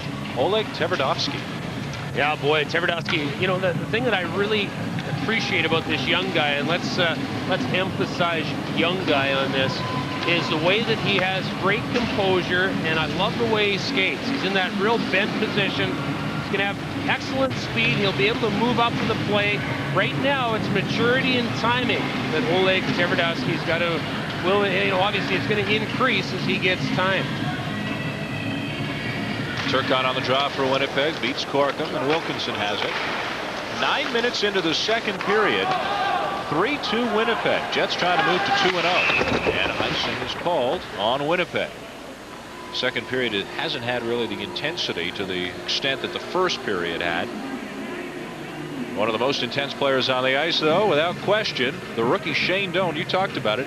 He's as nice and quiet and soft-spoken a guy as there is off the ice, but boy, can he playing it rough out there when he needs to. Yeah, he's an intense young man. Now, John, as I mentioned, I was talking with Johnny Paddock, the GM, between periods. They couldn't believe that Shane Doan was available at number 7, Dan. They were going to try trade up and move up into the number 2 or 3. And before that, there he is. He celebrates his birthday tomorrow. But there's Berard. They had rated Brian Berard number 1, Chad Kilgar number 2, and they had Shane Doan right in behind those two. When he was still there, number 7, John Paddock couldn't believe he was still available. They love this kid. They're thinking they might have taken him ahead of Wade Redden. Native of Halkirk, Alberta, jumping right from junior to the NHL this year. And getting a chance to play with Darren Turcotte and Keith Tkachuk on what is in effect the second line for the Jets. Stop this one! Stop! Corkum and Tkachuk behind the Winnipeg net. Good battle here. Volk in. Shannon as well. And Daryl Shannon comes out with the puck. Ahead for his defense partner Neil Wilkinson, who scored the winner against Dallas Saturday night. Quick shot by Turcotte. And an equally quick glove hand by Guy Hebert. Well, we saw Hallie Boulin down the other end. Nikolai Hallie Boulin get the big left hand out, and right there Guy Hebert was right on. Now Turcotte, the shot here comes from a bad angle. Turcotte's got a bouncing puck, and he's thinking, okay, I'm just going to put it on net. And actually, that would have went in. If Hebert hadn't have snatched it, it was going top corner. Good job by Guy Hebert.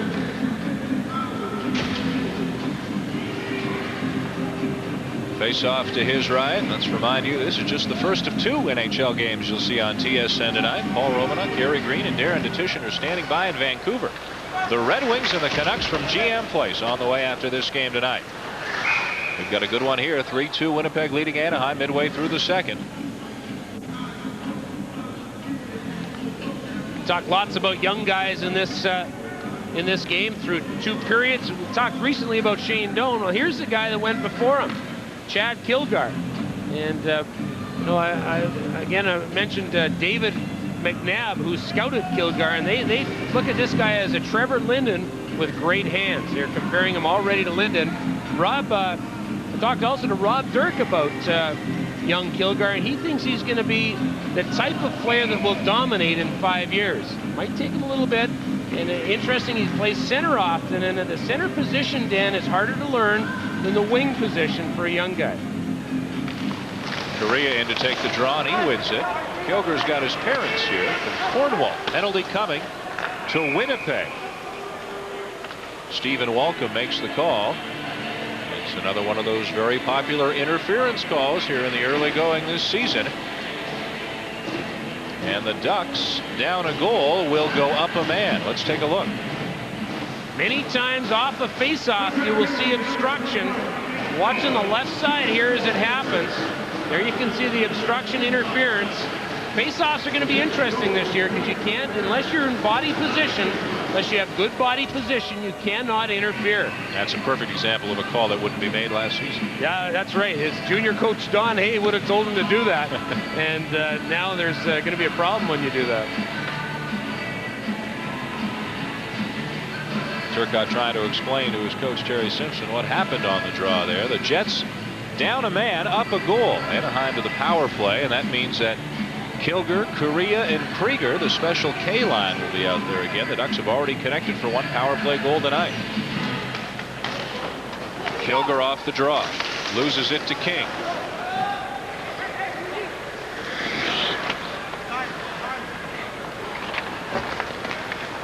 Here's Krieger. He assisted on the Correa goal, which opened the score, and that's tipped up into the stands.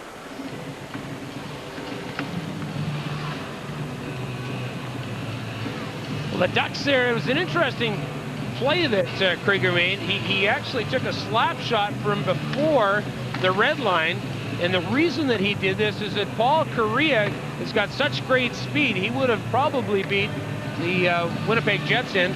Here's the preseason numbers for the special K line.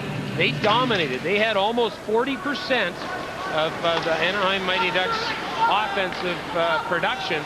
I'm not sure you want a one line to do that all the time, but they did in the preseason. Those numbers all put together in 8 games. They combined for 35 points. They've got 2 tonight. Correa a goal, Krieger an assist. And that one whistles over the glass into the stands as Manson looks on, hoping that no damage was done in the seats. He tried to clear it down the ice and shot it up into the crowd. Yeah, Dave Manson took a bad dump in. It was a bad dump on the power play by the Ducks, and he made a little bit of a worse exit with that puck.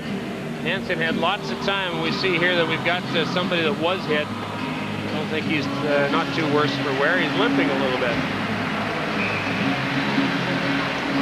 Manson can sympathize with injuries suffered at the rink. You were there when he suffered the throat injury. Sergio Momesa with a little bit of a ear stick hit him in the throat, and he's had a tough time talking ever since. And the Jets clear it out again. Down to 1:10 left in what has so far been a sluggish Anaheim power play. Past the midway point of the second period, Winnipeg up a goal. Krieger, as Holland said, a bit of a screen for him at center ice, shot it in and all the way back down. One of the things, Dan, that Anaheim is not doing is they've got tremendous speed on their forward line on this power play. They're not using it. They're taking the puck to the red line, trying to penetrate Winnipeg's defense by dumping in. They need to get the speed from their forwards and allow the forward, especially a guy like Paul Correa, to carry the puck deep. Hasn't happened yet in this power play. And this is something we saw them work on extensively at the skate this morning. They worked mostly on once they've established control in the opposition zone, setting up Correa on the side, setting up Kilger in front of the net, but they can't even gain possession, and that's why Ron Wilson will have expressions like that. Every once in a while you see a sigh on a coach's face, don't you? A little bit of a shake of the head. Who am I going to put out in this next power play? 35 seconds left in the penalty to Doan. Giveaway. Back is Sillinger. The Ducks have changed it up now. Their second unit is on. Sillinger with Ruchin and Karpov. And nothing doing for Anaheim. Manson back on the ice. 15 seconds left in the power play. Funny bounce. Back is Tverdovsky. Drake was in there looking for it. Good hit. Again, the Ducks can't even control the puck in neutral territory, and the penalty has expired. That went nowhere for Anaheim. 8:19 left in the second. The Jets trying to go to 2-0 on the season. 3 out of 4 new car radiators are made of aluminum, thin, lightweight, and under tremendous stress. This year, over 400,000 aluminum radiators will hit, corrode, and fail. Protect your car in the Prestone Zone. Prestone Antifreeze bonds with aluminum, forming the Prestone Zone of dual protection against corrosion and temperature extremes. Don't put your car at risk. Protect it in the Prestone Zone. Be a good game. This is a great game for the Canucks. Coming up, the second half of our doubleheader. How about this? The Red Wings and the Canucks from GM Place. Detroit's 1-1 in Vancouver, making their season debut. Brand new building. Folks in Vancouver excited about this? Yeah, the Vancouver folks are very excited about this. I think it's going to be a full building. And when you look at those two teams, the Red Wings and the Canucks, you got to think speed. And that's something that's happening more and more in the National Hockey League. Is speed is predominant. The captain of the Mighty Ducks, Randy Ladouceur. His team led 2-0. The Jets have stormed back with 3 in a row. 2 in the first, 1 here in the second to take a 3-2 lead.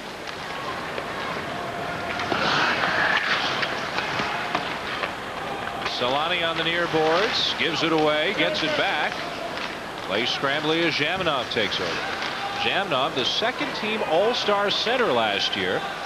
Behind who else? Eric Lindros. Dumped in by Korolev. Hebert plays it off. Kept in by Numanen. Now Anaheim clears. Numanen back at center ice. He's out there with Jason Doig on defense. Solani, a nifty pass for Korolev. Save Hebert. Didn't know it for a second as he took that glance behind him, but he had it in his pad. One of the worst feelings when you're a forward is when you see your goaltender make the save. Great pass by Solani, and Korolev gets a good shot here, but when Hebert, watch Hebert, as Korolev gets it off, he'll put it off, let it go right here, and Hebert just takes that little look. We just don't quite see, he takes a little look, and he looks behind him, and we're thinking, oh man, did it go through? And Hebert had it between his glove and right sandwiched between his pad. That's an area where the goaltender doesn't know if he's got the puck or not. How about this pickup? Korolev for the Jets came on waivers from St. Louis last year. 30 points last season, a hat-trick against Dallas Saturday. Correa, that pass for Kilger, picked off by Doan. Ahead for Turcotte, too far. And another icing call on the Jets. Oh, we've seen lots of turnovers here. Big Chad Kilgore. One of the things that the Ducks love about him is to have every team that wins the Stanley Cup throughout history, or not every team, but most every team, has one big centerman. And Chad Kilgore at 6'4", 215, they're looking to him to be the future, to be one of the other foundations along with Paul Correa. Face off to the right of Habibulin. Kilgore against Turcotte, and this time Turcotte is ushered out of the face-off circle, so Keith Tkachuk will move in his place. Tkachuk trying to put all the distractions behind him and just worry about hockey. Ahead for Turcotte, trying to split the defense, gets a shot away, and everybody winds up in the net. Turcotte, Tkachuk, York, Hebert, and the puck. Referee Stephen Walcom has signaled a penalty, and let's see how all of this unravels. Tkachuk doesn't like the way that David Karpa gave him a shot as he sent him into the net. You can see Shane Doan's taking exception to that. Karpa's the guy that really nailed Tkachuk as he was heading towards Guy Hebert, who was already in the net.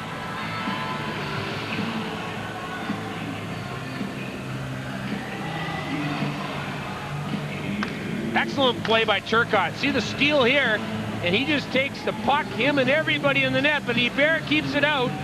You can see Tkachuk. Watch Tkachuk come in right after this. Karpa gives him a shot right there and sends him flying. Excellent concentration by Guy Hebert to keep that puck out.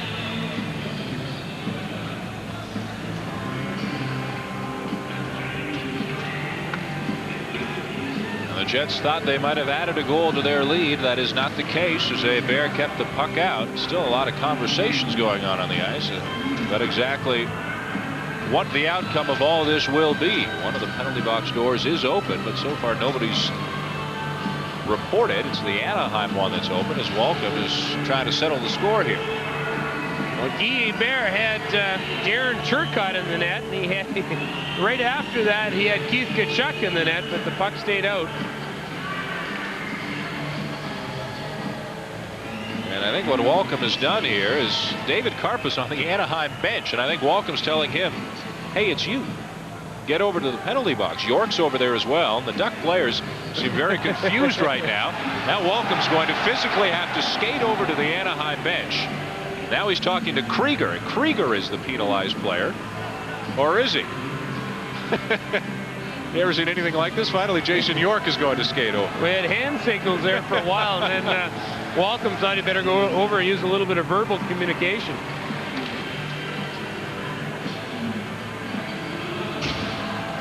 So York is in the penalty box.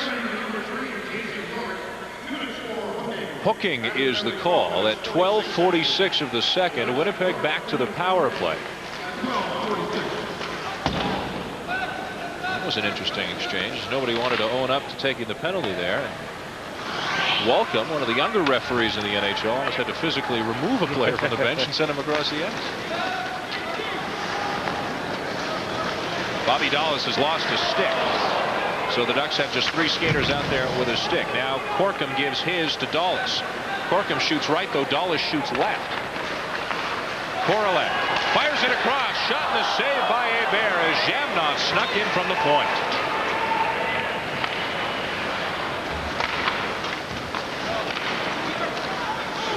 Back comes Newman. Drops it for Solani. Moving right in, and he missed by 10 feet. Jamnov keeps it in. Dallas has a stick back now. Korolev back to the point to Newman. Solani threw it in front. Doan couldn't get a shot away, and the Ducks clear with a minute left in the penalty.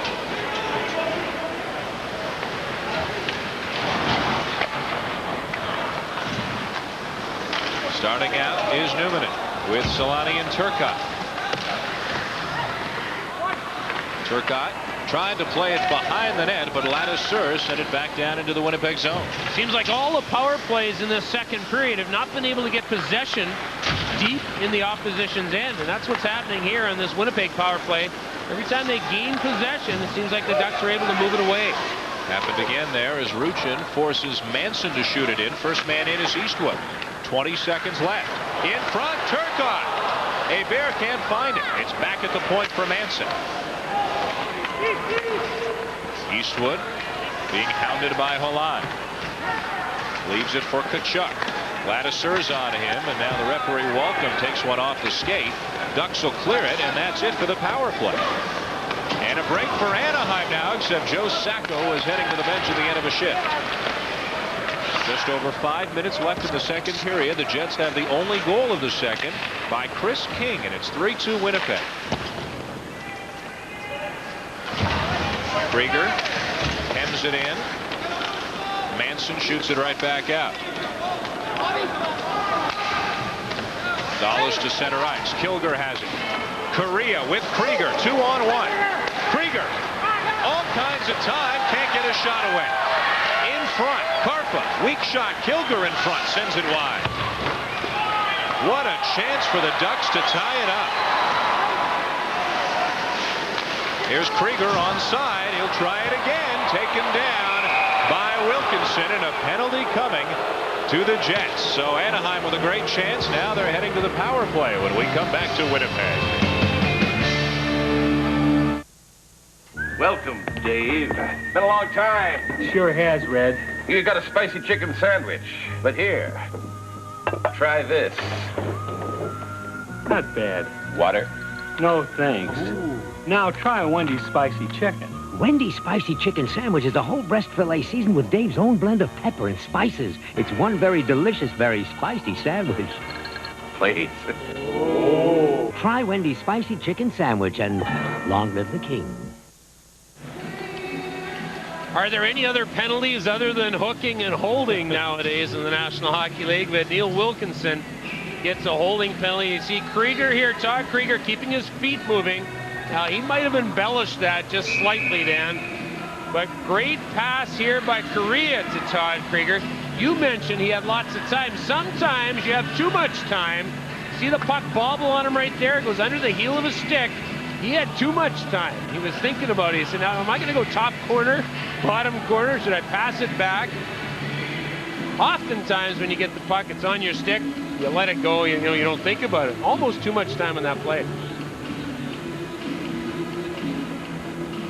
Ducks scored on their first power play opportunity of the night. Haven't had a single shot on net in their last two. Kilger, Correa, Krieger, the special K line still out there for Anaheim. Darren Shannon with his brother Darryl out there for Winnipeg. Kept in at the point by Milos Holan. This is where Correa will set up. Kilger in front of the net. Krieger working for a shot. Can't get one away. Kilger bangs at it, and Habby Bullen stuffs the post to make the save. Chad Kilger needs to stay on the inside of Habby Bullen. He needs to be in front of him. He's the big guy. You can see him on the inside here. Good move by Krieger. Hits a foot. He battles for the puck. Comes loose. Kilger almost gets a chance to pop it in. Interesting, though, Dan, that you look at a guy like Paul Correa. He is the quarterback of this power play. Your quarterback tends to be your defenseman. On this power play, Correa is the quarterback. Still out there, these three. Pinching in is York. Correa behind the net. In traffic, off to York. Now Correa with a little bit of time, but in there quickly is Darryl Shannon to push him off the puck. Jets will try to clear, and Eastwood will.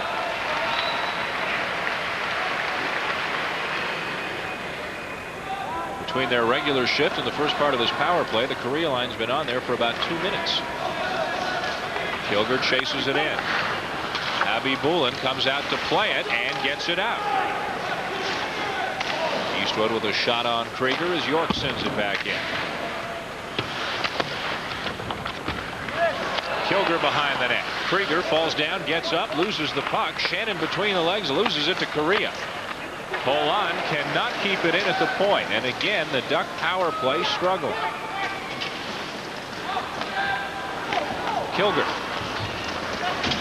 drops it. Holan will get a shot away. Hits something in front and missed the net. Correa falls. Eastwood can't clear. Down to 30 seconds left in the power play. Ruchin behind the net. He got on the ice for Krieger, but Correa and Kilger are still out there. Kicking at it. Gets it to Kilger. Back to Tverdovsky. Ruchin. Dawlis. Will Tverdovsky shoot it? Good shot. Got through and is saved by Habby Bullen. Back to the point again. Ruchin. Penalty now over. Off the back of the net. Winnipeg, they get it out. Wilkinson moving in on Dawlis. Wilkinson breaking for the front of the net. And a save by Hebert. Neil Wilkinson with a breakaway goal Saturday against Dallas to win it for the Jets. Almost scored again right there. The penalty now over. Less than 2 minutes left in the period. Chris King turns at center ice. Back is Malgunas. Kept in by the Ducks. Ladouceur's shot goes just wide. Kept in by Karpa. Anaheim carrying the play, but unable to convert any of their chances.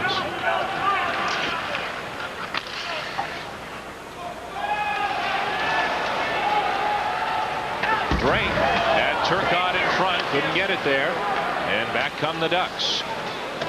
Joe Sacco with Sillinger for Ladouceur, and a toe save by Javi Bulin.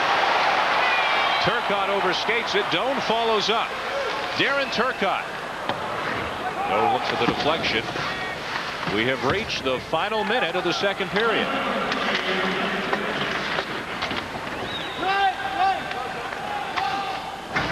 The Jets hanging on to a 3-2 lead. Manson. Doan in there. Not in time. Icing on Winnipeg. Now get a 28-point winter inspection, oil, lube, and filter, tire rotation, and a 4-liter jug of washer fluid, all for just $24.99, only at Canadian Tire. So what has Ron Wilson learned about his club so far this season?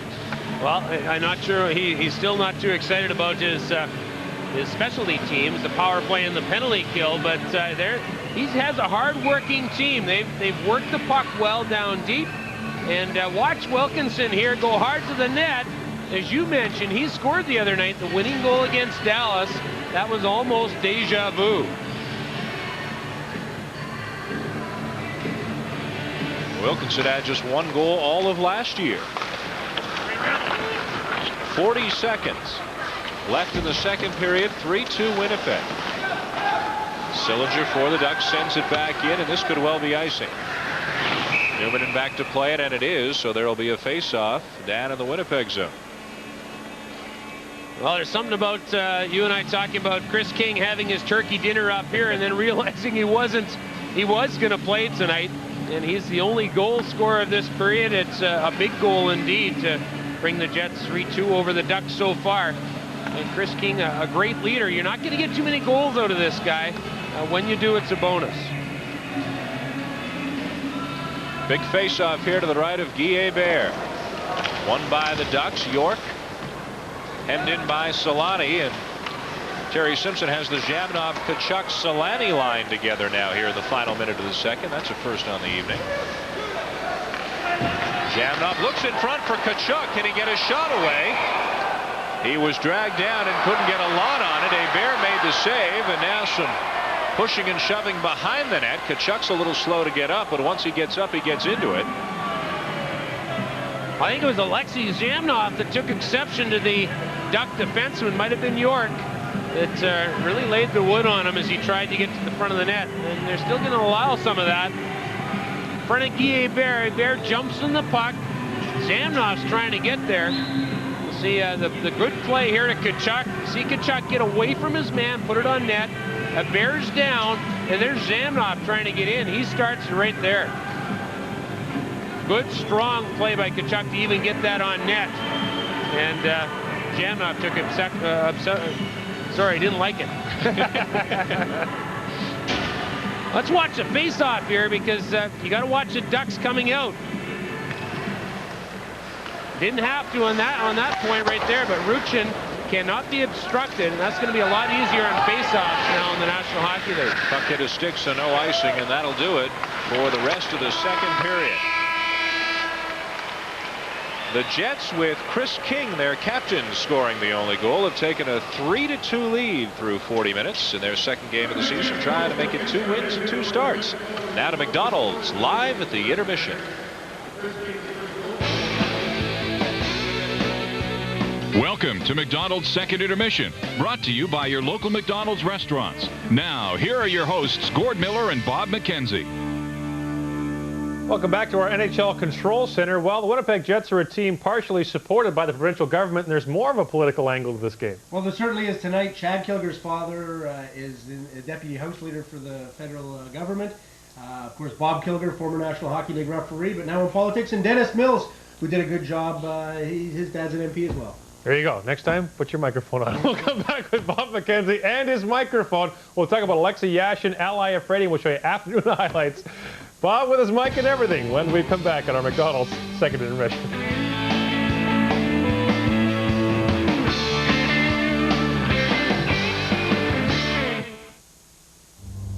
If the choice was yours, you'd wear something casual to work. But in reality, you have to wear steel-toed work boots. So you wear comfortable, lightweight Dakota Aggressor work boots with the safety you need and the all-day comfort you want. So, when work's finished, you're not. Dakota Aggressor work boots for men and women only at Mark's Work Warehouse.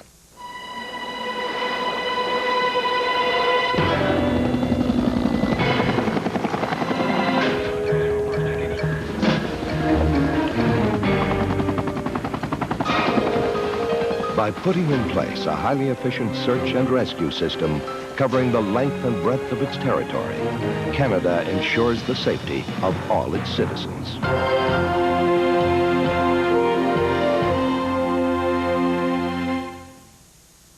There are no prizes for making someone smile, no tributes for unlocking life's little mysteries. But to the men who give their best every day, we give our best. Gillette Sensor XL. Spring-mounted twin blades that adjust to your face, and soft, flexible microfins that set up your beard, and Gillette Series aftershave conditioner to moisturize your skin. Sensor XL for the closest, most comfortable shave ever. Gillette, the best a man can get. Being oneself, styled expressionist, punctuating the ordinary, searching innermost pockets for your ID. Detecting the truthfulness necessary to unapologetically say, this is the way I am.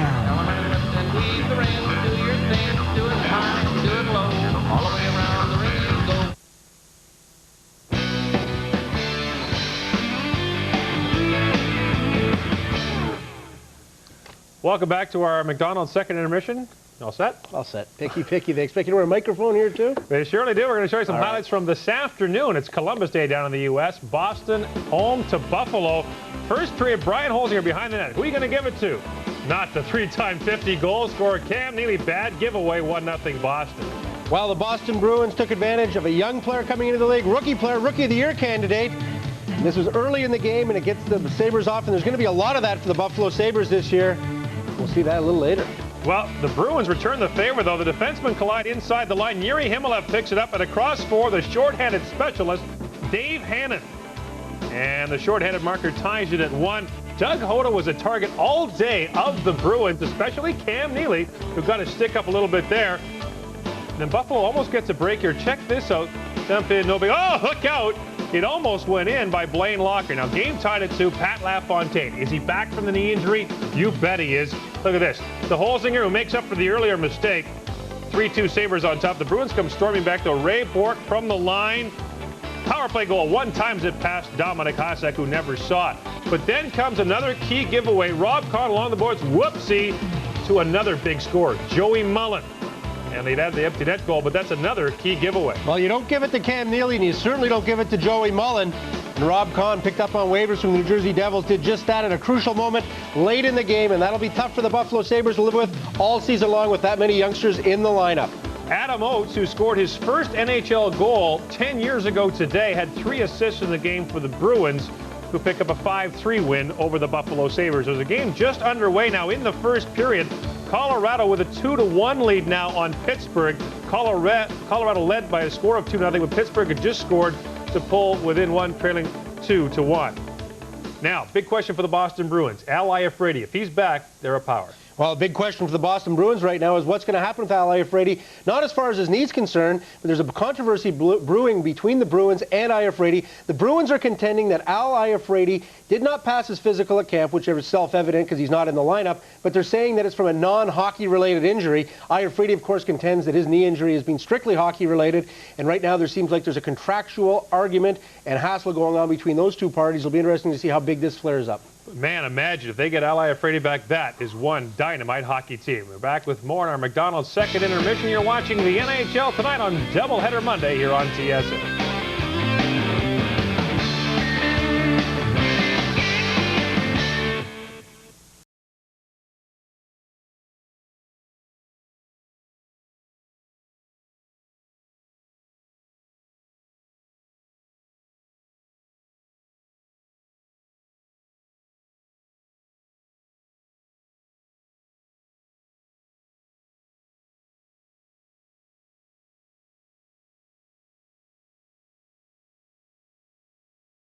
Starts Friday, October 20th at theaters everywhere.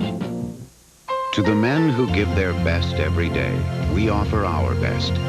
Gillette Sensor XL. Spring-mounted twin blades and microfins to set up your beard for the world's closest shave. Gillette, the best a man can get. Although man is composed of over 90% water, he doesn't have to feel wet. For effective, long-lasting protection against wetness and odor, use Arid Extra Dry Antiperspirant for Men. Dryness designed for men. In the year 1995, television came to an end, to be replaced by a new technology, one that was far more advanced, that could produce true realism and offer the viewing experience that no television ever could. A completely superior line, known as Ultravision.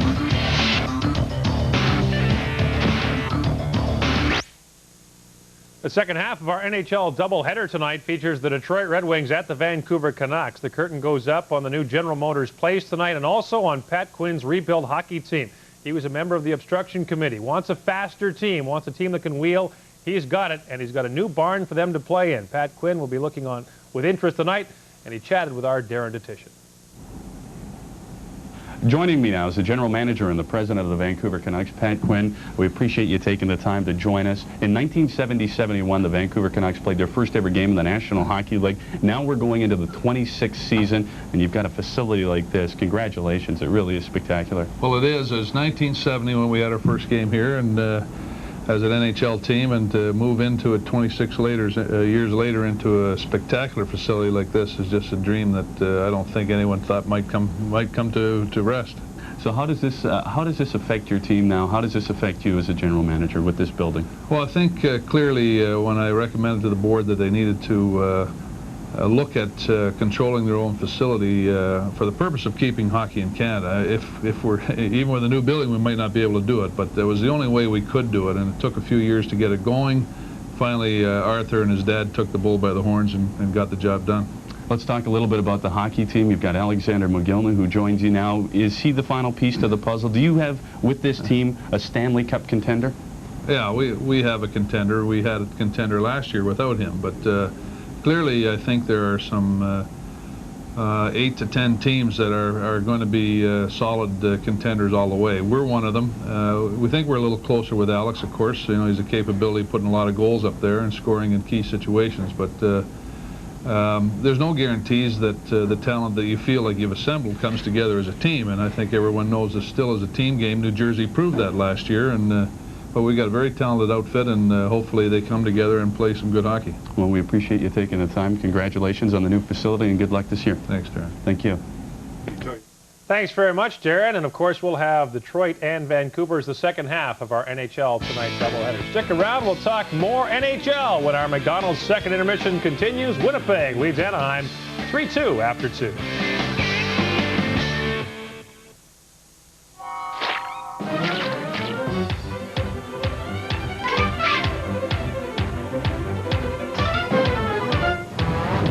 Long-lasting Energizer batteries just keep going and going. In the year 1995, television came to an end, to be replaced by a new technology, one that was far more advanced, that could produce true realism and offer the viewing experience that no television ever could. A completely superior line, known as Ultravision.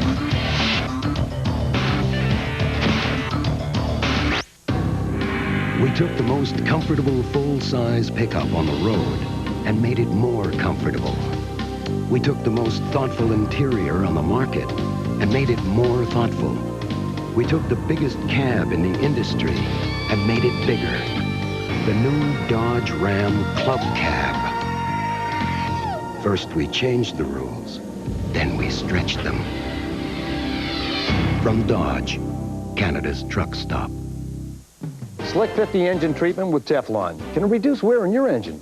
Yes. Here's proof. In the Great Slick 50 torture test, a professional driver drove this Slick 50 treated car nearly 20 kilometers with no oil. And here's more proof. Slick 50 is the only engine protection with test results published by the Society of Automotive Engineers, the recognized automotive authority.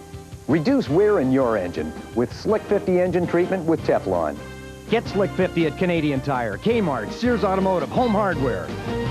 What's so new about new Speed Stick Clear deodorant? Take a look at this gel. See?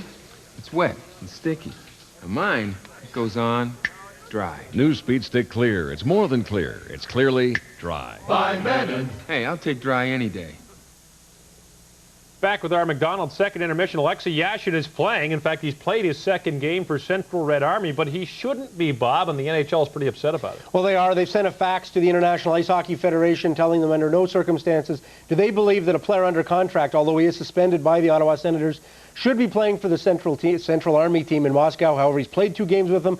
The Senators aren't happy, and there's obviously a showdown brewing on that one. Now, it's interesting, the Russian Hockey Federation people, particularly the Central Red Army people, say that they've been robbed by NHL teams. They only got $250,000 for Pavel Bure. I mean, there's a question about where that money is going, but maybe the NHL has to look at improving the relationship with those Russian teams. Well, I think the National Hockey League would say that they've got agreements with the various federations, and now a new sweeping agreement with the International Ice Hockey Federation that covers the Olympics, the World Cup, and everything else. So they would say what's past is past, and if a player's under contract, he simply can't play. But certainly the Ottawa Senators really miss the offense of a guy like Alexei Yashin. This guy was being in on so many of the goals and points over the past couple of seasons, and for him not to be in the lineup is a real difficult thing for the Senators to have to deal with.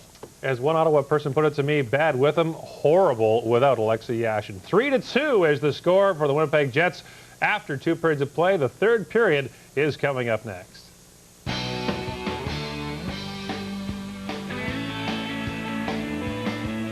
McDonald's First Intermission has been brought to you by your local McDonald's restaurants.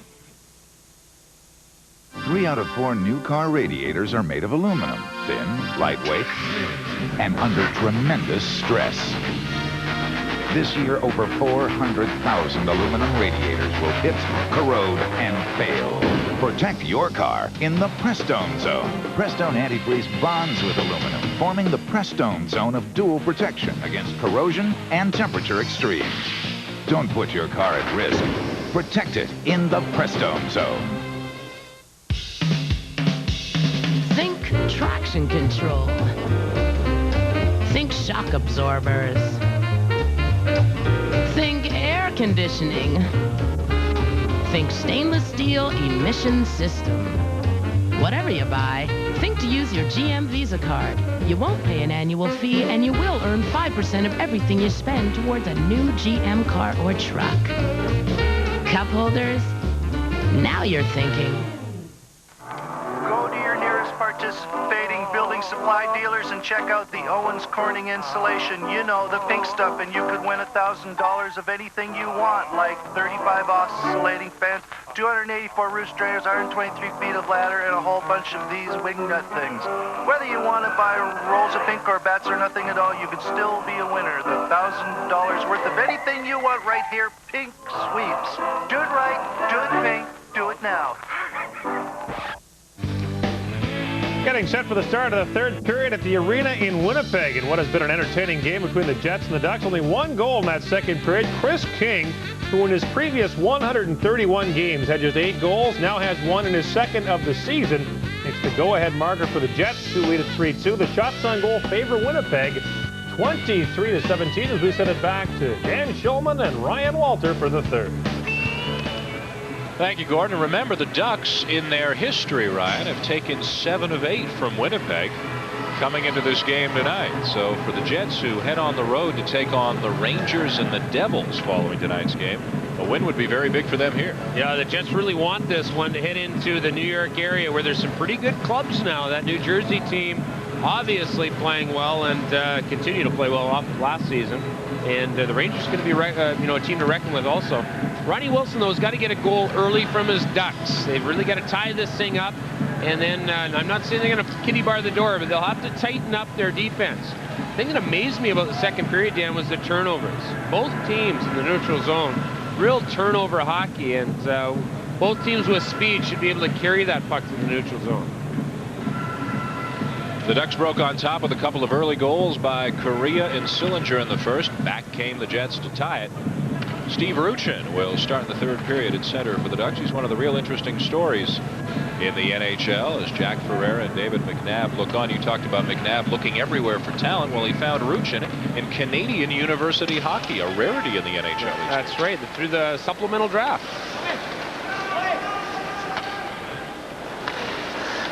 Play underway in the third period. Winnipeg leading Anaheim 3-2, and right off the bat, Shane Doan is down. And it looked for the moment like he was clutching his knee, and hopefully it is not the knee and it is not serious. Just 10 seconds into the period, Doan, in only his second NHL game, has sustained an injury. Yeah. Milos Holan and Doan collided near the boards, but I think Holan's going into the penalty box. Might have been a slash down low.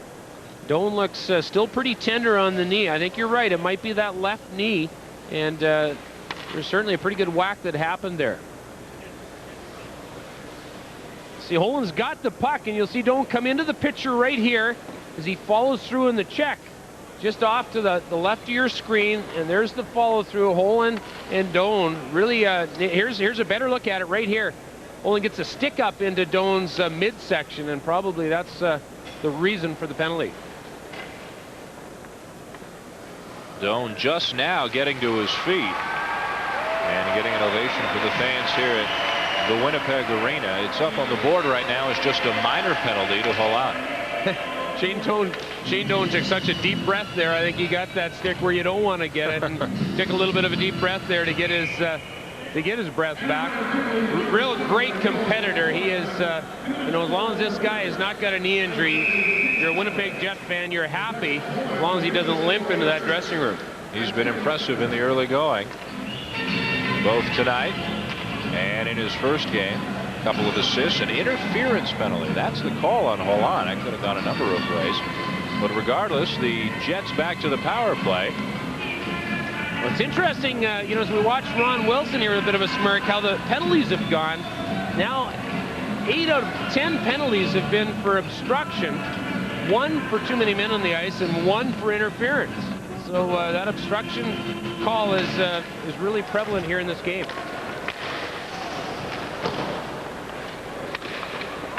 Winnipeg's power play on the night, 0 for 5, as you see. And they've got some skilled players out there. Guys like Solani and Jamnov, but they haven't been able to get it done tonight. Darren Shannon sends it in. Hebert got a piece of it. Solani in first. Off for Korolev. Jamnov back at the point. A bit of room now for Numminen.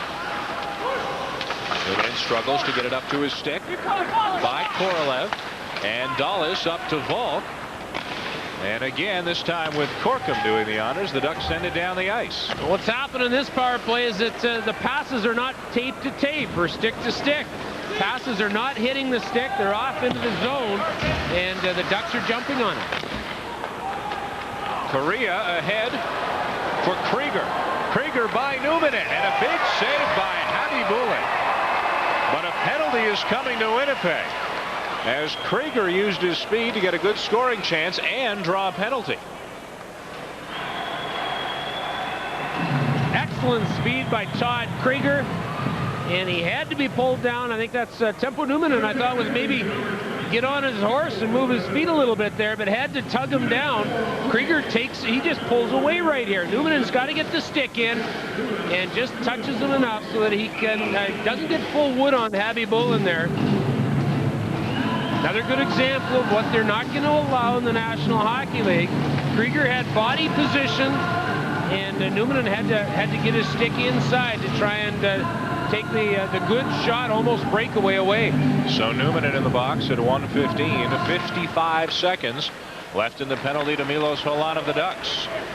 4 skaters aside. Krieger still out there along with Correa for Anaheim. Drake and Turcotte, the forwards for Winnipeg. Pass is too far for Turcotte. No icing. His first man in anyway. Hebert plays it off for Ladouceur. Correa dumps it into the middle of the ice, and Krieger is there. Karpa hustling to get up into the play as Krieger rifles one wide, and then it'll go all the way back down the ice. And now back in the Winnipeg end, Karpa and the net are lying off their respective moorings down against the headboards. Karpa's up, and now the net's getting fixed as well. We'll get another look at what happened down there. Todd Krieger with a pretty good shot from the far side. Great angle in the overhead. Great job by our camera guys. And here's Karpa. You talk about going hard to the net. There's the way to do it. The only problem is the face-off comes outside. Karpa formerly with the Quebec Nordique before coming over to Anaheim.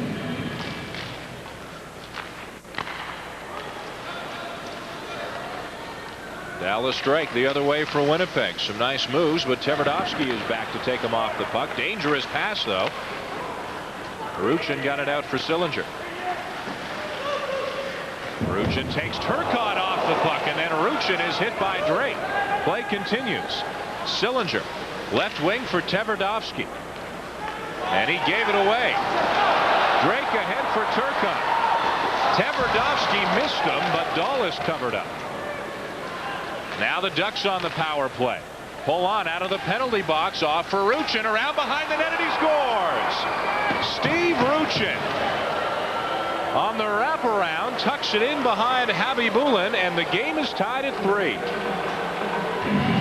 The whole play here is made by Mike Sillinger, who drives to the net. This is a perfect example.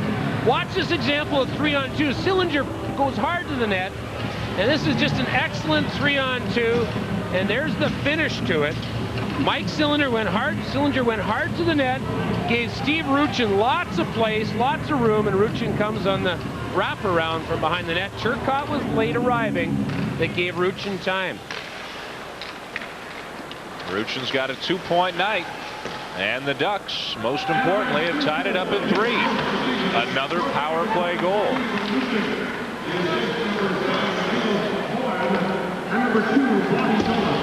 Milos Holan and Bobby Dawlis pick up assists on the goal.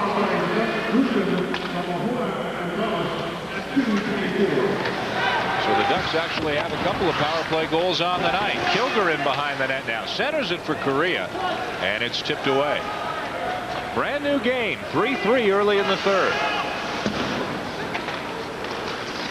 Correa tries to get it ahead to Kilger. Now the big rookie has to regroup. Karpa. Too hard for York. Shamnov with Solani. This is dangerous. Shamnov. What a save by Guy Hebert.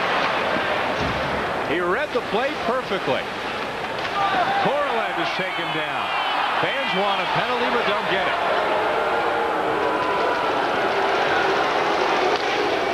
Shamnov tips it to Solani again. On the backhand. Gets a shot away over top of the net. Back come the Ducks. Good action now to start the third period. Kilger, left wing pass, but offside at the Winnipeg blue line. The Ducks have scored early in the third. Shamnov almost gave Winnipeg the lead again. When Subway asked us, Bucky and Vinny, to review their authentic steak and cheese sandwich, we went to the steak and cheese capital of the world, Philadelphia. Hey, this is where they filmed my favorite movie. How about a great steak and cheese? Hey, champ, steak and cheese, please. This is very good, this. Like it, huh?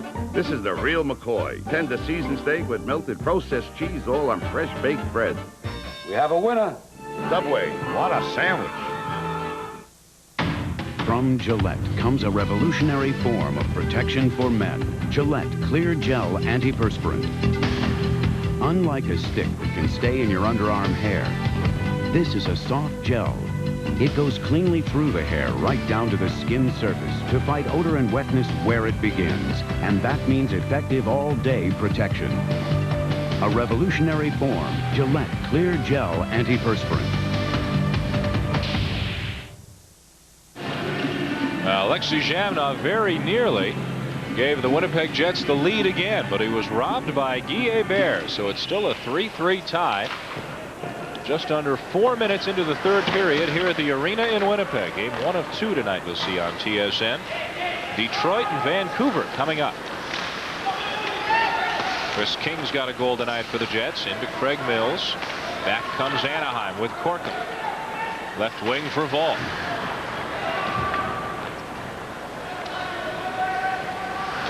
We have not seen Shane Doan in the last couple of minutes since he left the ice. He is back on the Winnipeg bench, though.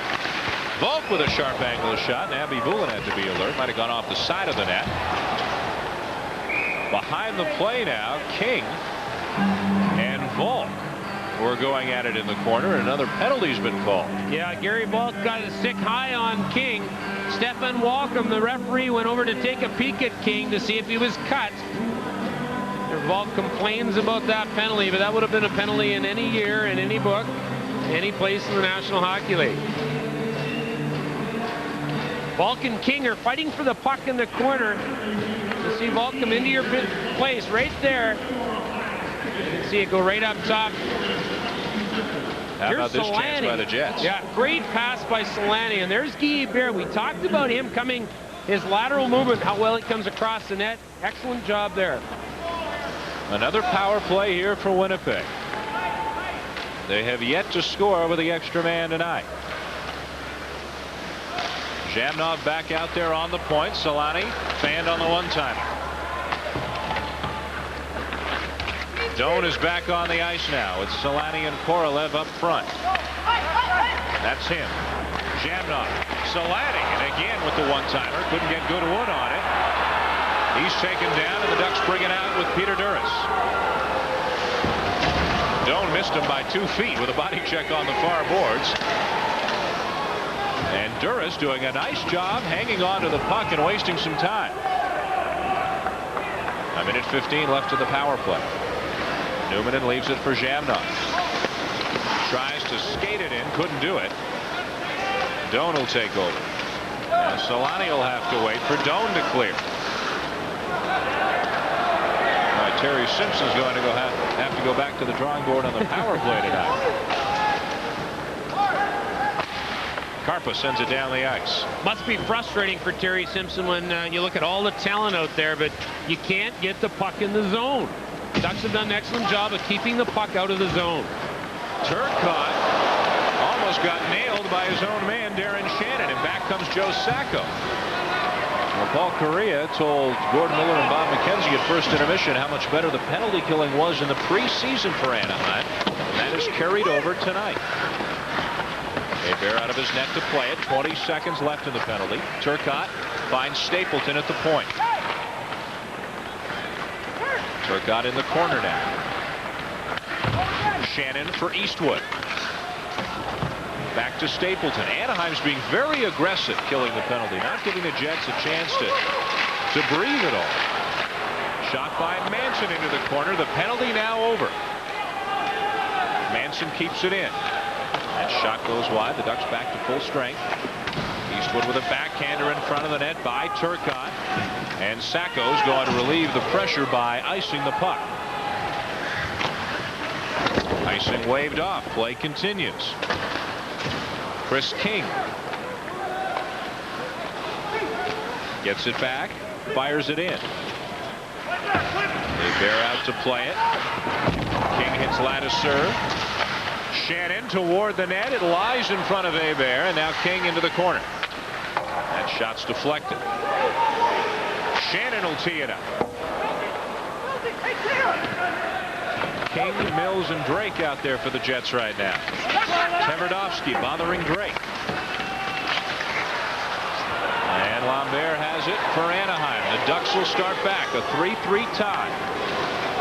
Karpov, right wing, the rebound. And Lambert sent it just wide. Good low shot by Karpov and a big rebound for Lambert.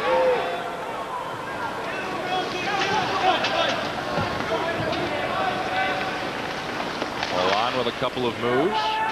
Sillinger looking for it. Shannon and Karpov in there. Solani for the Jets. Gets by Lambert and out he comes. Korolev and Zhamnov are with him. Solani. Korolev to the backhand and the save by Hebert. Kept in by Korolev. Karpov takes out Solani. Zhamnov.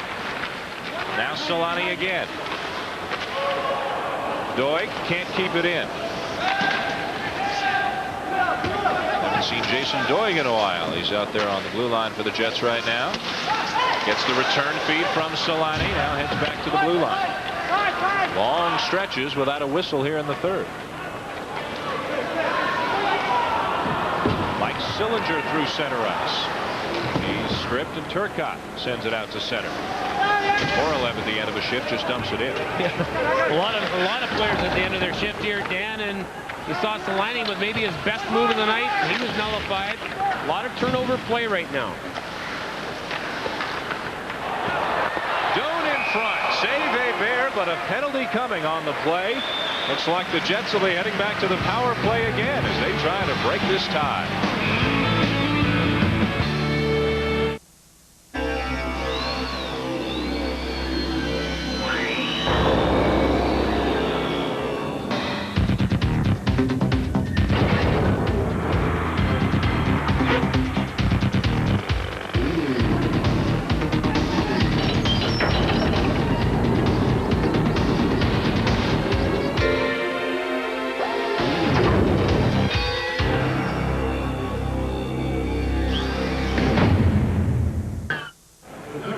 Stay tuned following tonight's game for the TSN Turning Point, brought to you by Apple Auto Glass.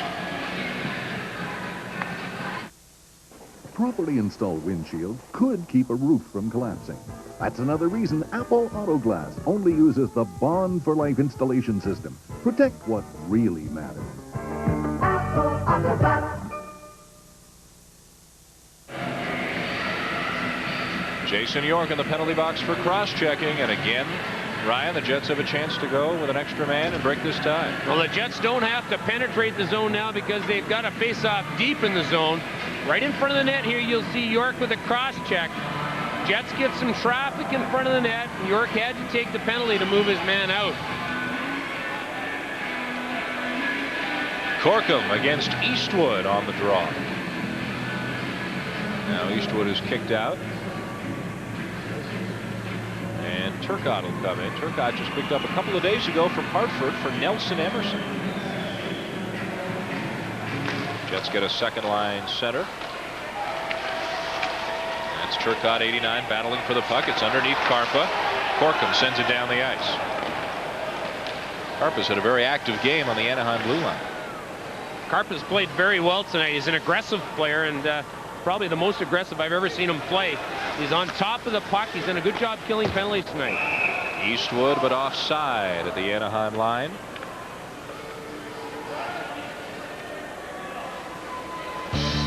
Tonight's game brought to you in part by Subway, the place where fresh is the taste.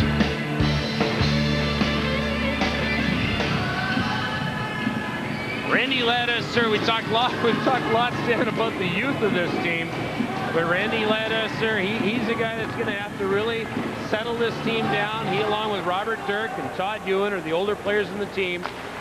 And Randy's the guy that does most of the playing of those three. Very consistent player over his career. Dirk and Ewan among the scratches for the Ducks tonight. Veteran Eddie Olshin among the scratches for the Jets. Eastwood for Nansen, and all the Jets can do is shoot it in and go after it. Eastwood comes up with it. In traffic behind the net. Looks back to the point to Manson. That doesn't get through. 1 minute left in the power play as Turcotte jumps on it. Winnipeg has had chance after chance on the power play. Shot deflected behind the net. Karpa plays it away from Turcotte. Gary Volk to the line. Not out. Penalty coming. And an elbowing call coming against the Jets. Manson on his way to the penalty box. And how many times have we seen one team nullify their own power play by taking a penalty of their own? Poor discipline here by Dave Manson. He's going after Gary Falk. Falk and Manson have had something going here. Falk gave him a whack, and Manson wanted to retaliate. But as you point out, Dan, what a poor time to retaliate when you've got a chance. You're in a 3-3 hockey game. You've got a chance in a power play to score a goal. Manson just lost his cool. And Terry Simpson said before the game that the Jets simply are not a good enough hockey team to take any lazy penalties, any unnecessary penalties. That kind of thing's going to kill them. I don't think there's a coach in the league that likes any of those type of penalties. I mean, if you're going to be aggressive at the right time, you know, most coaches will say, well, we'll kill that type of penalty, but Terry Simpson's got to be upset. You can see him writing in his little book there. I'll bet that was a reminder. Well, have a chat with Dave. Well, with all the chances that both teams have had to put this one away, whoever loses this one probably isn't going to be thankful for much tonight on this Thanksgiving holiday across the country. Game 1 of the holiday NHL doubleheader for you on TSN. Ron Wilson hoping to escape here with 1 point, maybe 2. The Ducks and Jets tied at 3, just past the midway point of the 3rd period. There's a little bit of a scratch from John Paddock. You know, it's got to be pretty helpless at times to be up in the press box and be a GM or a team official. At least as a coach, you've got a little bit of a chance to affect what's happening on the ice. Up top, you don't have much chance until you make a trade or do something major. 4 skaters aside for the next 35 seconds. Then the Ducks to the power play. Milos Holan in with Dawlis and Sillinger and Ruchin. Jets take over with Teppo Numminen. Numminen and Manson, the new assistant captains. Chris King, the captain, with Tkachuk being relieved of the C. Jamnon slips. 10 seconds left of the Anaheim penalty. Then York will be out of the box. Sillinger at center ice with Ruchin. Ruchin scored the tying goal here in the 3rd. And now the York penalty is over.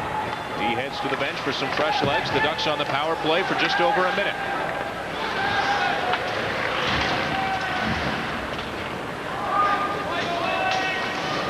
Silani washed by Tverdovsky. Pulling off some time down in the Anaheim zone, but the Ducks come up with it. And the special K line out there for Anaheim. This is Krieger. Walks around Shannon, but he was caught from behind by a back-checking Stapleton. Drake is onside, but he fired it wide. Correa. Back for Kilger. Against Wilkinson. Kilger waiting for help. And the Jets send it into their own bench. That narrowly missed Terry Simpson behind the bench. Yeah, you saw 3 or 4 guys duck there. Terry Simpson, Randy Carlisle, and the trainer made a pretty good head to foot move there. They were right down. Here's a collision here with Todd Krieger. Watch him turn. I don't know if that was what he was trying to do there. A little bit of figure skating, Dan. He was trying to make that figure skating jump over top of one skate and in between another. Everybody talks about the speed of Correa, and rightly so, but Krieger's got some pretty good wheels. Yeah, Todd Krieger's got the bow-legged stance. If you ever watch him walk or watch him skate especially, he's got a great hockey stance. 20 seconds left in the penalty. Krieger tees it up. Big save by Javi Bulin. Jets clear. Both goalies have had some tough saves to make in this game. Final few seconds of the man advantage for the Ducks as Kilger chases it in, loses his stick, misses his man. Shannon hits Correa with it, and on the second chance gets it out. Manson's offside. Moving into the final few minutes of the 3rd. Jets and Ducks all tied at 3.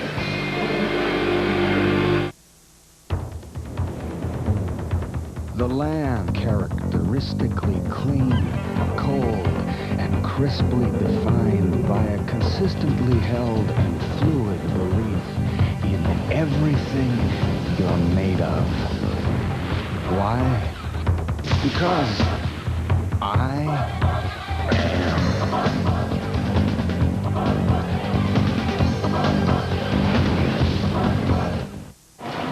Now, the Ducks got going early in this game story. They scored 2 goals within the first 3 minutes of this game. The Jets again getting good work from their rookies, Shane Doan and Craig Mills, each with assists. Anaheim, the team which struggles on the power play, they scored twice with the extra man.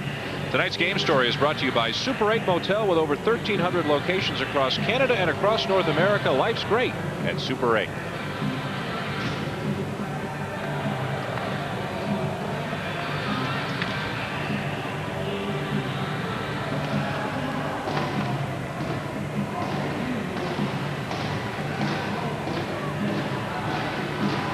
Face-off to the left of Habibulin in Winnipeg territory. 3-3 is the score. 7:46 left in the third, and what has been an interesting hockey game. Each team with a number of chances. A lot of penalties. The obstruction rules coming into play heavily tonight. Some good hits in this game.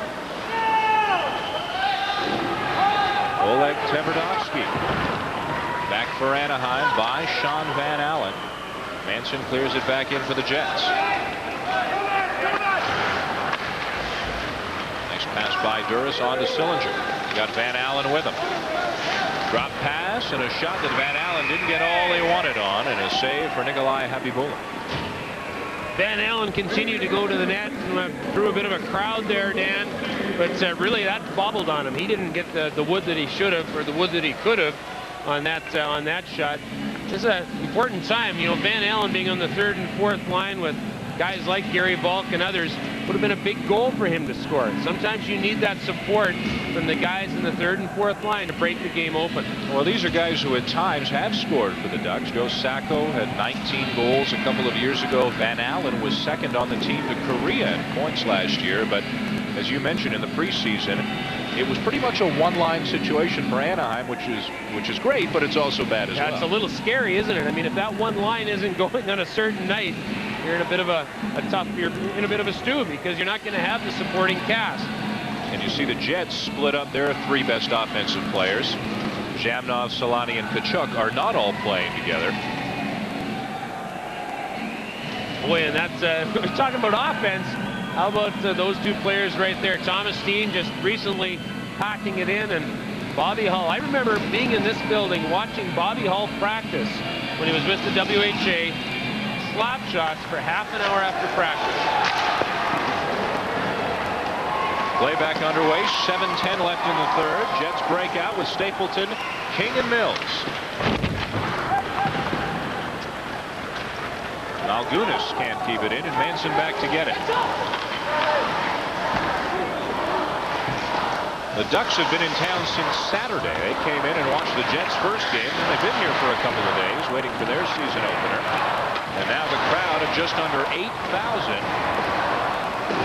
trying to get the Jets going in a 3-3 tie. That's offside at the Winnipeg line as Karpa had thoughts of teeing it up. Takes a bit of a bump from Mills after the play. We've been talking about David Karpa and how aggressive he's played tonight. He's really been a standout on the Ducks defense. Karpa from Regina. And, you know, as you mentioned, he came over from the Nordiques.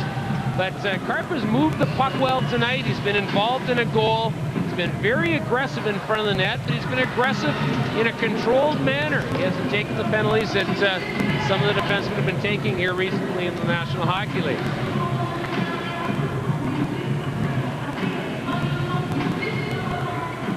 Jack Ferreira putting together this Duck team, relying on the players they picked up in the expansion draft, and then a whole lot of youth. Of all the players the Ducks picked in the expansion draft, there are only 5 left with this team right now. And this is just Anaheim's 3rd year in the league. But more than perhaps any of the other new teams, the Ducks are building through the draft. Zhamnov, right wing for Solani, onside, but he couldn't handle the pass. Sillinger back, working him over on the boards. Korolev. Take him down behind the net. Solani's there. Waited for the puck. Got it in front. They score. Well, it went by Zhamnov, but right to Korolev, who has his 4th of the season. And the Jets lead 4-3.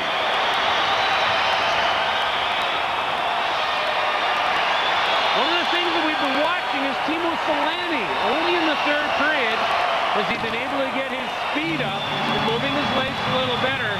And he sets up this goal by Korolev. See Solani down the corner. Watch the puck come to him. He picks up the puck and tries to get it to Zhimnov in front. Guess who's following him? Korolev. And boy, does he put a top corner.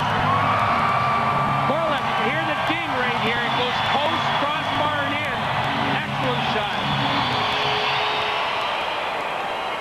And the league's goal-scoring leader in the very early going as his 4th of the season in the Jets' second game, and it's a big one. It gives Winnipeg a 4-3 lead under 6 minutes to go in the third.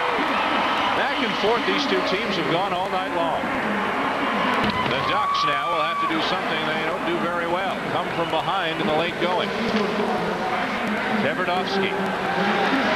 Look at this move and a save by Khabibulin.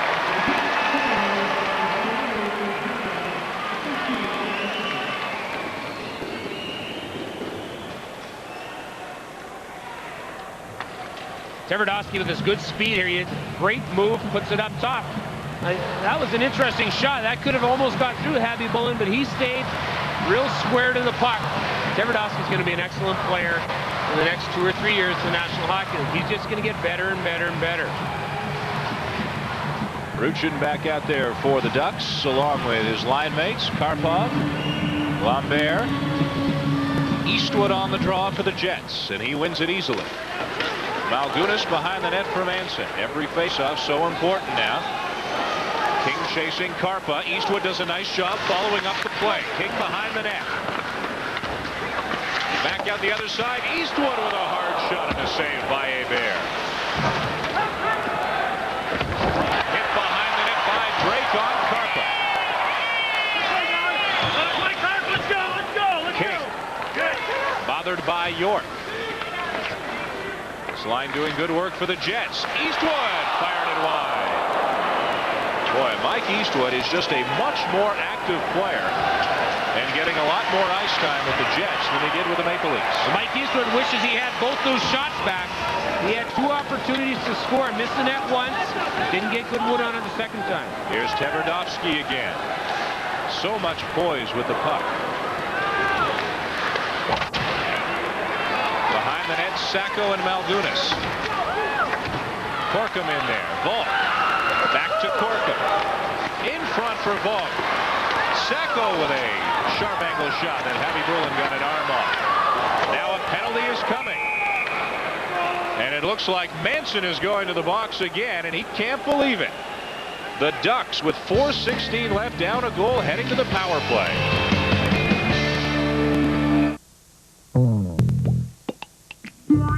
Clean or what? Super 8 motel rooms are clean. Here are clean, there are clean. Everywhere are clean, clean, and comfortable. Super 8 Motels, 1-800-800-8000. Clean, comfortable, and affordable. The 3M Filtrete microparticle air filter outperforms all other 1-inch filters by getting more of the small stuff that's in your air out, like more dust particles. It also traps pollen and mold, particles that could irritate your allergies. It even gets animal dander. Try the Filtrete microparticle air filter. It gets more of the small aggravating things in your air out, even smoke.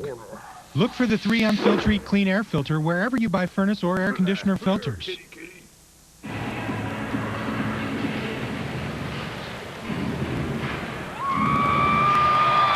Dave Manson is still hollering at the referee, Stephen Waltham. He's in the penalty box again. Well, Dave Manson knows how important this is, but man, you got to call that. Bobby Corkin's just trying to get to the net. Manson's upset at the referee because I think just as much he's upset on himself.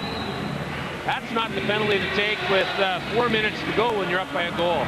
Dave Manson's a mature hockey player. He knows that. I'm sure that's why he reacted in that manner.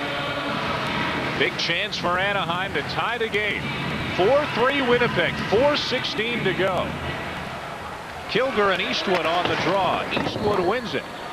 Polan can't keep it in. Drake pushes it by him, and York has to go back and get it. Drake has had a very impressive third period here for Winnipeg, throwing his weight around, killing some penalties. Eastwood was on just to take the face-off, then he left the ice for Stapleton. Khabibulin will play it. He slips, but Shannon is back. Polan keeps it in at the point. Now the Ducks will try to set up, but Correa loses it, and Shannon finds Stapleton. Save Hebert. Down to a minute 20 left in the power play. 3:35 in the third period. Krieger fires it in. Kilger's a little slow getting in on the near boards, and Shannon gets it out. Tverdovsky gains the zone, looking for help now. Finds it in Correa. Krieger at the point. Now the Ducks set up. Big shot by Correa. Kilger was in front, but Habibulin made the save, and Malgunas cleared the zone. Play was made by Oleg Tverdovsky, who carried the puck in. Finally, they penetrated the zone by carrying it in with their speed. They're in there again. Sillinger takes a hit. Ruchin, this is the second unit on the power play for the Ducks. 30 seconds of the penalty. Ruchin and Sillinger have each scored tonight. Valuable time ticking away. Karpov. That's wide. Dallas. Pinching in down for Sillinger. 15 seconds in the power play. 2.5 in the third. Toward the net and redirected just wide. Ruchin was there. Eastwood gets it out. That'll just about do it in the penalty. Manson's back on the ice, and he takes Tverdovsky off the puck. Karpov can't keep it in. Jamnov sends it back into his own zone for Neil Wilkinson. 2 minutes to go. Wilkinson overskated it. Corkum is on him. And it's sent over the glass behind the Winnipeg bench. 1:56 to go.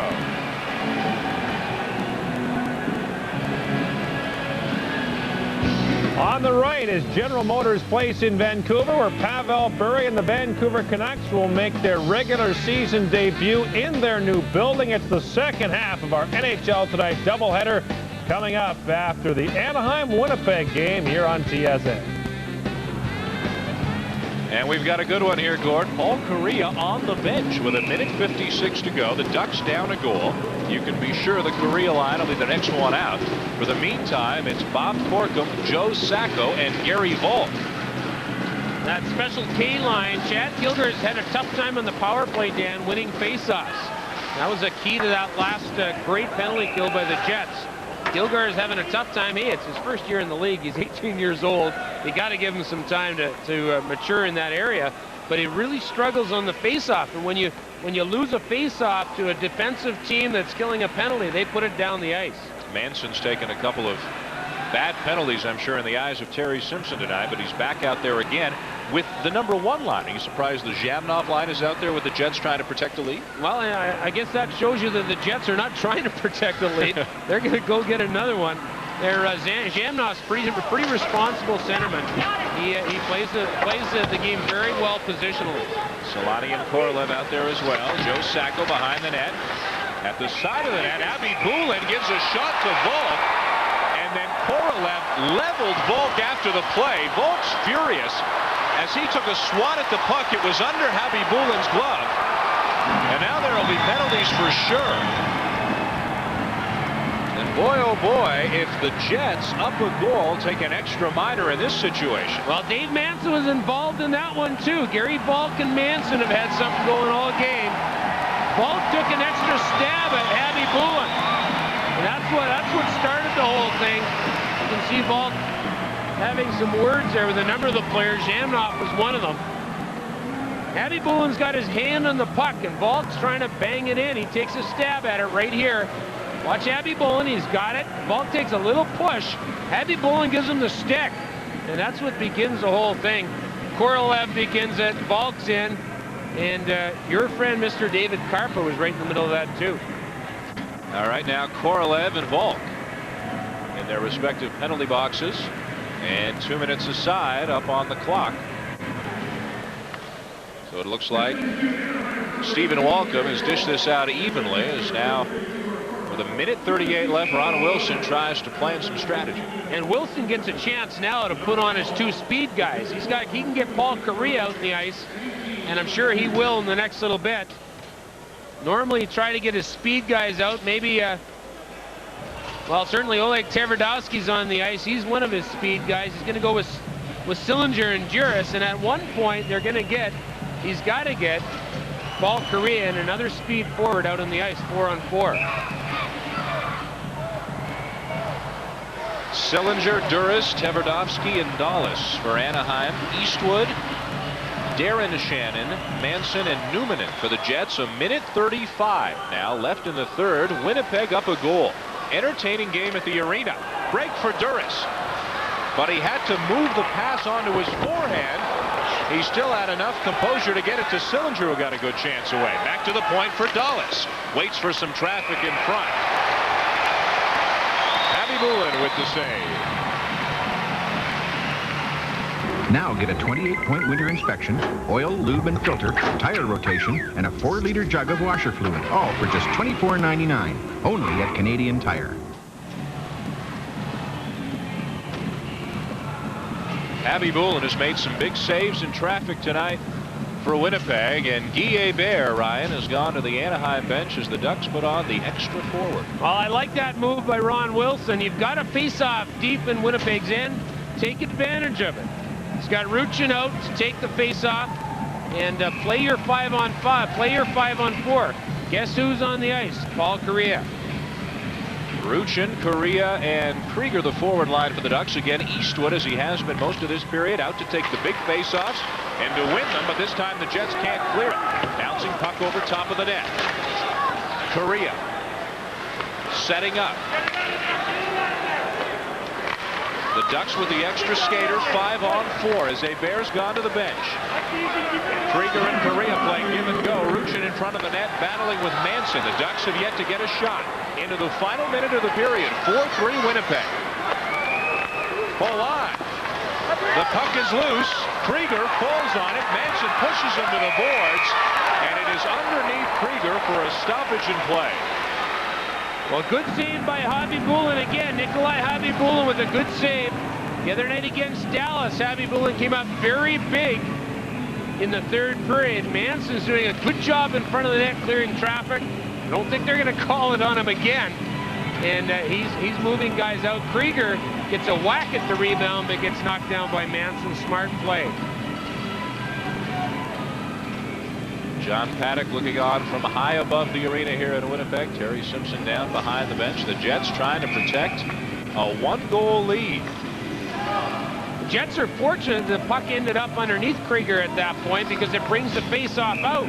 They've got Guy Hebert back on the ice. He's standing down near the top of the circles, and he'll come off quickly. 44 seconds left. Correa's still on the ice with Krieger. They're two speed forwards. And Ruchin set to hop back onto the ice as soon as Hebert reaches the bench. Stapleton on the draw for Winnipeg, and he deliberately shoots it ahead, killing another few valuable seconds and keeping Hebert in the net a little bit longer. Yeah, York shouldn't stay behind the net at this point. He's got to move. Hebert to the bench, Ruchin on the ice, 30 seconds left in the period. Ruchin first man in. Back to the point to Holland. Sends it toward the net, the rebound is there, Ruchin! Can't get a handle on it, Abby Bullen steered it aside.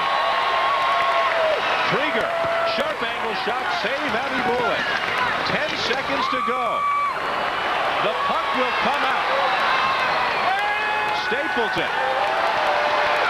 And the Jets are going to win this hockey game 4-3. Nikolai Abibulin for the second game in a row, an outstanding third period, and that look says it all from John Paddock. John Paddock's a little bit relieved, if not nervous. Nikolai Abibulin, 2 games in a row now, has locked the door at the end of the game. Did an excellent job keeping the puck out. Abibulin looked nervous in the first period and got better as the game went. The Jets now move to 2-0 with the wins over the Stars and the Ducks. The Ducks lose their season opener. An exciting game here at the arena. Back and forth they went. The final, Winnipeg 4, Anaheim 3.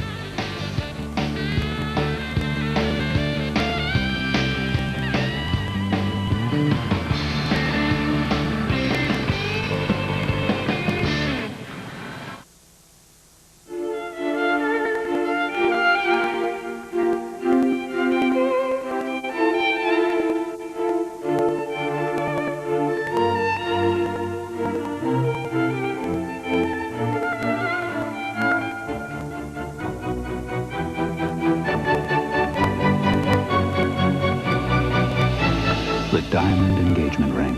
How else could 2 months' salary last forever? When you drive your Chrysler vehicle out of the dealership, you quickly discover that it's a cruel world outside. But the best way to protect your investment is to bring it back to your Chrysler dealer for regular maintenance. For advanced computerized diagnostic systems, for genuine Mopar parts, and for Chrysler trained technicians. Chrysler 5-star service keeps your car running like new, because nobody knows your Chrysler like your Chrysler dealer. Grandpa, do you remember your first Pepsi? 1926 at Homer's General Store. Pepsi number 2, cheap seats. Wrigley Field. Pepsi 812, the stock market crash. Pepsi 3922, spam was invented. 14,030, your dad repeated 3rd grade. And this is Pepsi 21,004, Kathy. Kelly. Kelly? Kelly. I knew that. I think I knew that. Go to your nearest participating building supply dealers and check out the Owens Corning insulation. You know, the pink stuff, and you could win $1,000 of anything you want, like 35 oscillating fans, 284 roof strainers, 123 feet of ladder, and a whole bunch of these wingnut things. Whether you want to buy rolls of pink or bats or nothing at all, you could still be a winner. The $1,000 worth of anything you want right here, Pink Sweeps. Do it right, do it pink, do it now. Welcome back to Hockey Control. The second half of our NHL doubleheader is coming up with Detroit at Vancouver. What a game between Winnipeg and Anaheim, though, and the Jets just shut the door in the 3rd period. While the Winnipeg Jets didn't have as many fans in the stands tonight as they did in Game 1 of the season, about 7,800 there tonight, which is well below the 13,500. But, you know, everyone's talking about this lame duck season and the death march. All the Winnipeg Jet players can go out and do is play entertaining hockey and hopefully winning hockey. And they did both those tonight, largely on the strength of the goaltender, Nikolai Habibulin, especially in the 3rd period. He had a weak win on Korea in the 1st period. In the 3rd, he shut the door. Jets D look pretty impressive against a pretty speedy Anaheim team. Well, you got to remember it's Anaheim's first game. They're on the road, and they're trying to get things going. The Jets already had that one game under their belt. But what you've seen from the Jets so far, you have to like. Korolev looking very good on a line with Teemu Selanne and Alexei Zhamnov, and picked up the winning goal tonight after picking up a hat trick in Game 1. So lots to like about what you see from Winnipeg early in this season. As you mentioned, this is the second half of our NHL doubleheader. We have Detroit and Vancouver coming up next, and here are some of the opening ceremonies taking place at General Motors Place in Vancouver. It's the first regular season game in that arena starting tonight. It is a magnificent facility. Yeah, there's too many men on the ice down there. They better clear some of those people off before they drop the puck, which is coming up in about 20 minutes' time, as we'll see the Canucks and Detroit in what should be another great matchup. The second half of our NHL Tonight doubleheader coming up. We're back with more right after this. If the choice was yours, you'd wear something casual to work. But in reality, you have to wear steel-toed work boots. So you wear comfortable, lightweight Dakota Aggressor work boots with the safety you need and the all-day comfort you want. So, when work's finished, you're not. Dakota Aggressor work boots for men and women only at Mark's Work Warehouse. The men who give their best every day deserve our best. Gillette Shaving Gel. Advanced lubricants for incredible smoothness. With Sensor Excel, it's Gillette's best shave. Gillette, the best a man can get. When you drive your Jeep out of the dealership, you quickly discover that it's engineered for the cruel world outside. But the best way to protect your investment is to bring it back to your Jeep Eagle dealer for regular maintenance. For advanced computerized diagnostic systems. For genuine Mopar parts. And for Chrysler-trained technicians that know your Jeep best. Chrysler 5-star service keeps your Jeep on or off the road, because nobody knows your Jeep like your Jeep Eagle dealer.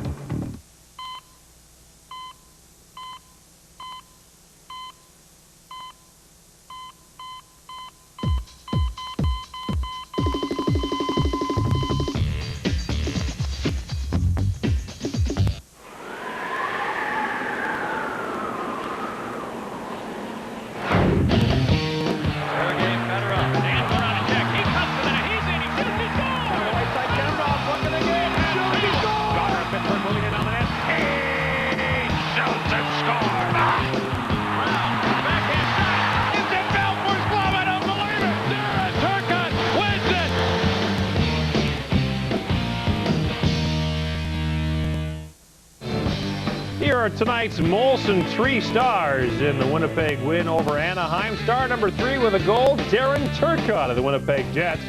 Star number 2 with a solid defensive effort for Anaheim, David Karpa. And star number 1, who now has 5 points in his last 2 games, including the game winner tonight, Igor Korolev of the Winnipeg Jets, as the Jets go to 2-0 with the win over Anaheim. Getting set to send you to General Motors Place in Vancouver. The opening ceremonies continue, and the Vancouver Canucks will play their first regular season game there in a few moments as the players are just now being introduced.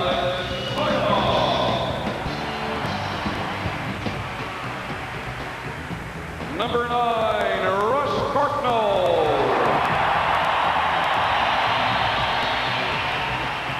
Number 17, Mike Ridley.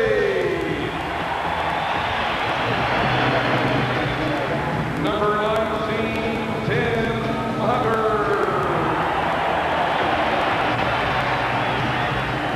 Number 21, Jurski Lumek.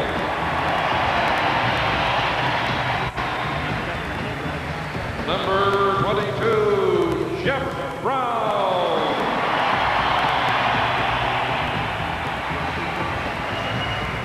Number 24, Scott Walker. Number 25, Jim Sandlack. Number 27, Lee Brolin. So the player introductions continue in Vancouver as we get set for the Red Wings and the Canucks, the second half of our NHL Tonight doubleheader. We're back with more from Hockey Control in just a moment here on TSN.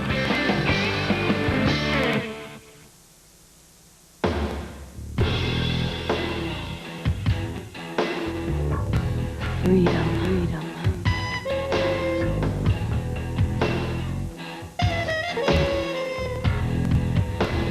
Independent.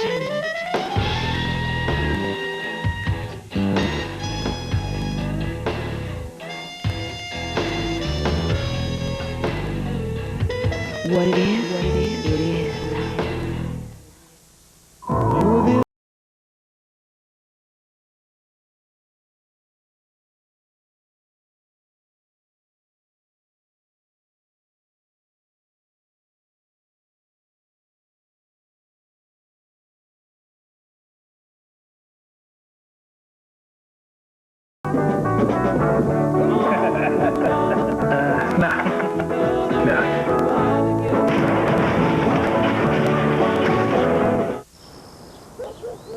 It's one thing to claim that there's nothing more reliable than Advantage 800 service. That over 99.99% of all calls on our long-distance network get delivered to their destinations. But what does that really mean to you and your business? Well, it means that the only way you're likely to miss a call is if you don't answer it. Advantage 800. Everything in business should be this reliable.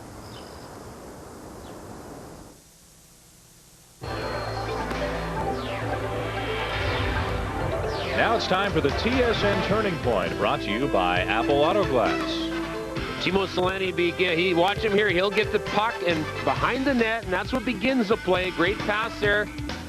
Samnov takes it and pays the price in front, but it's Igor Korolev who finishes the play, putting it top corner.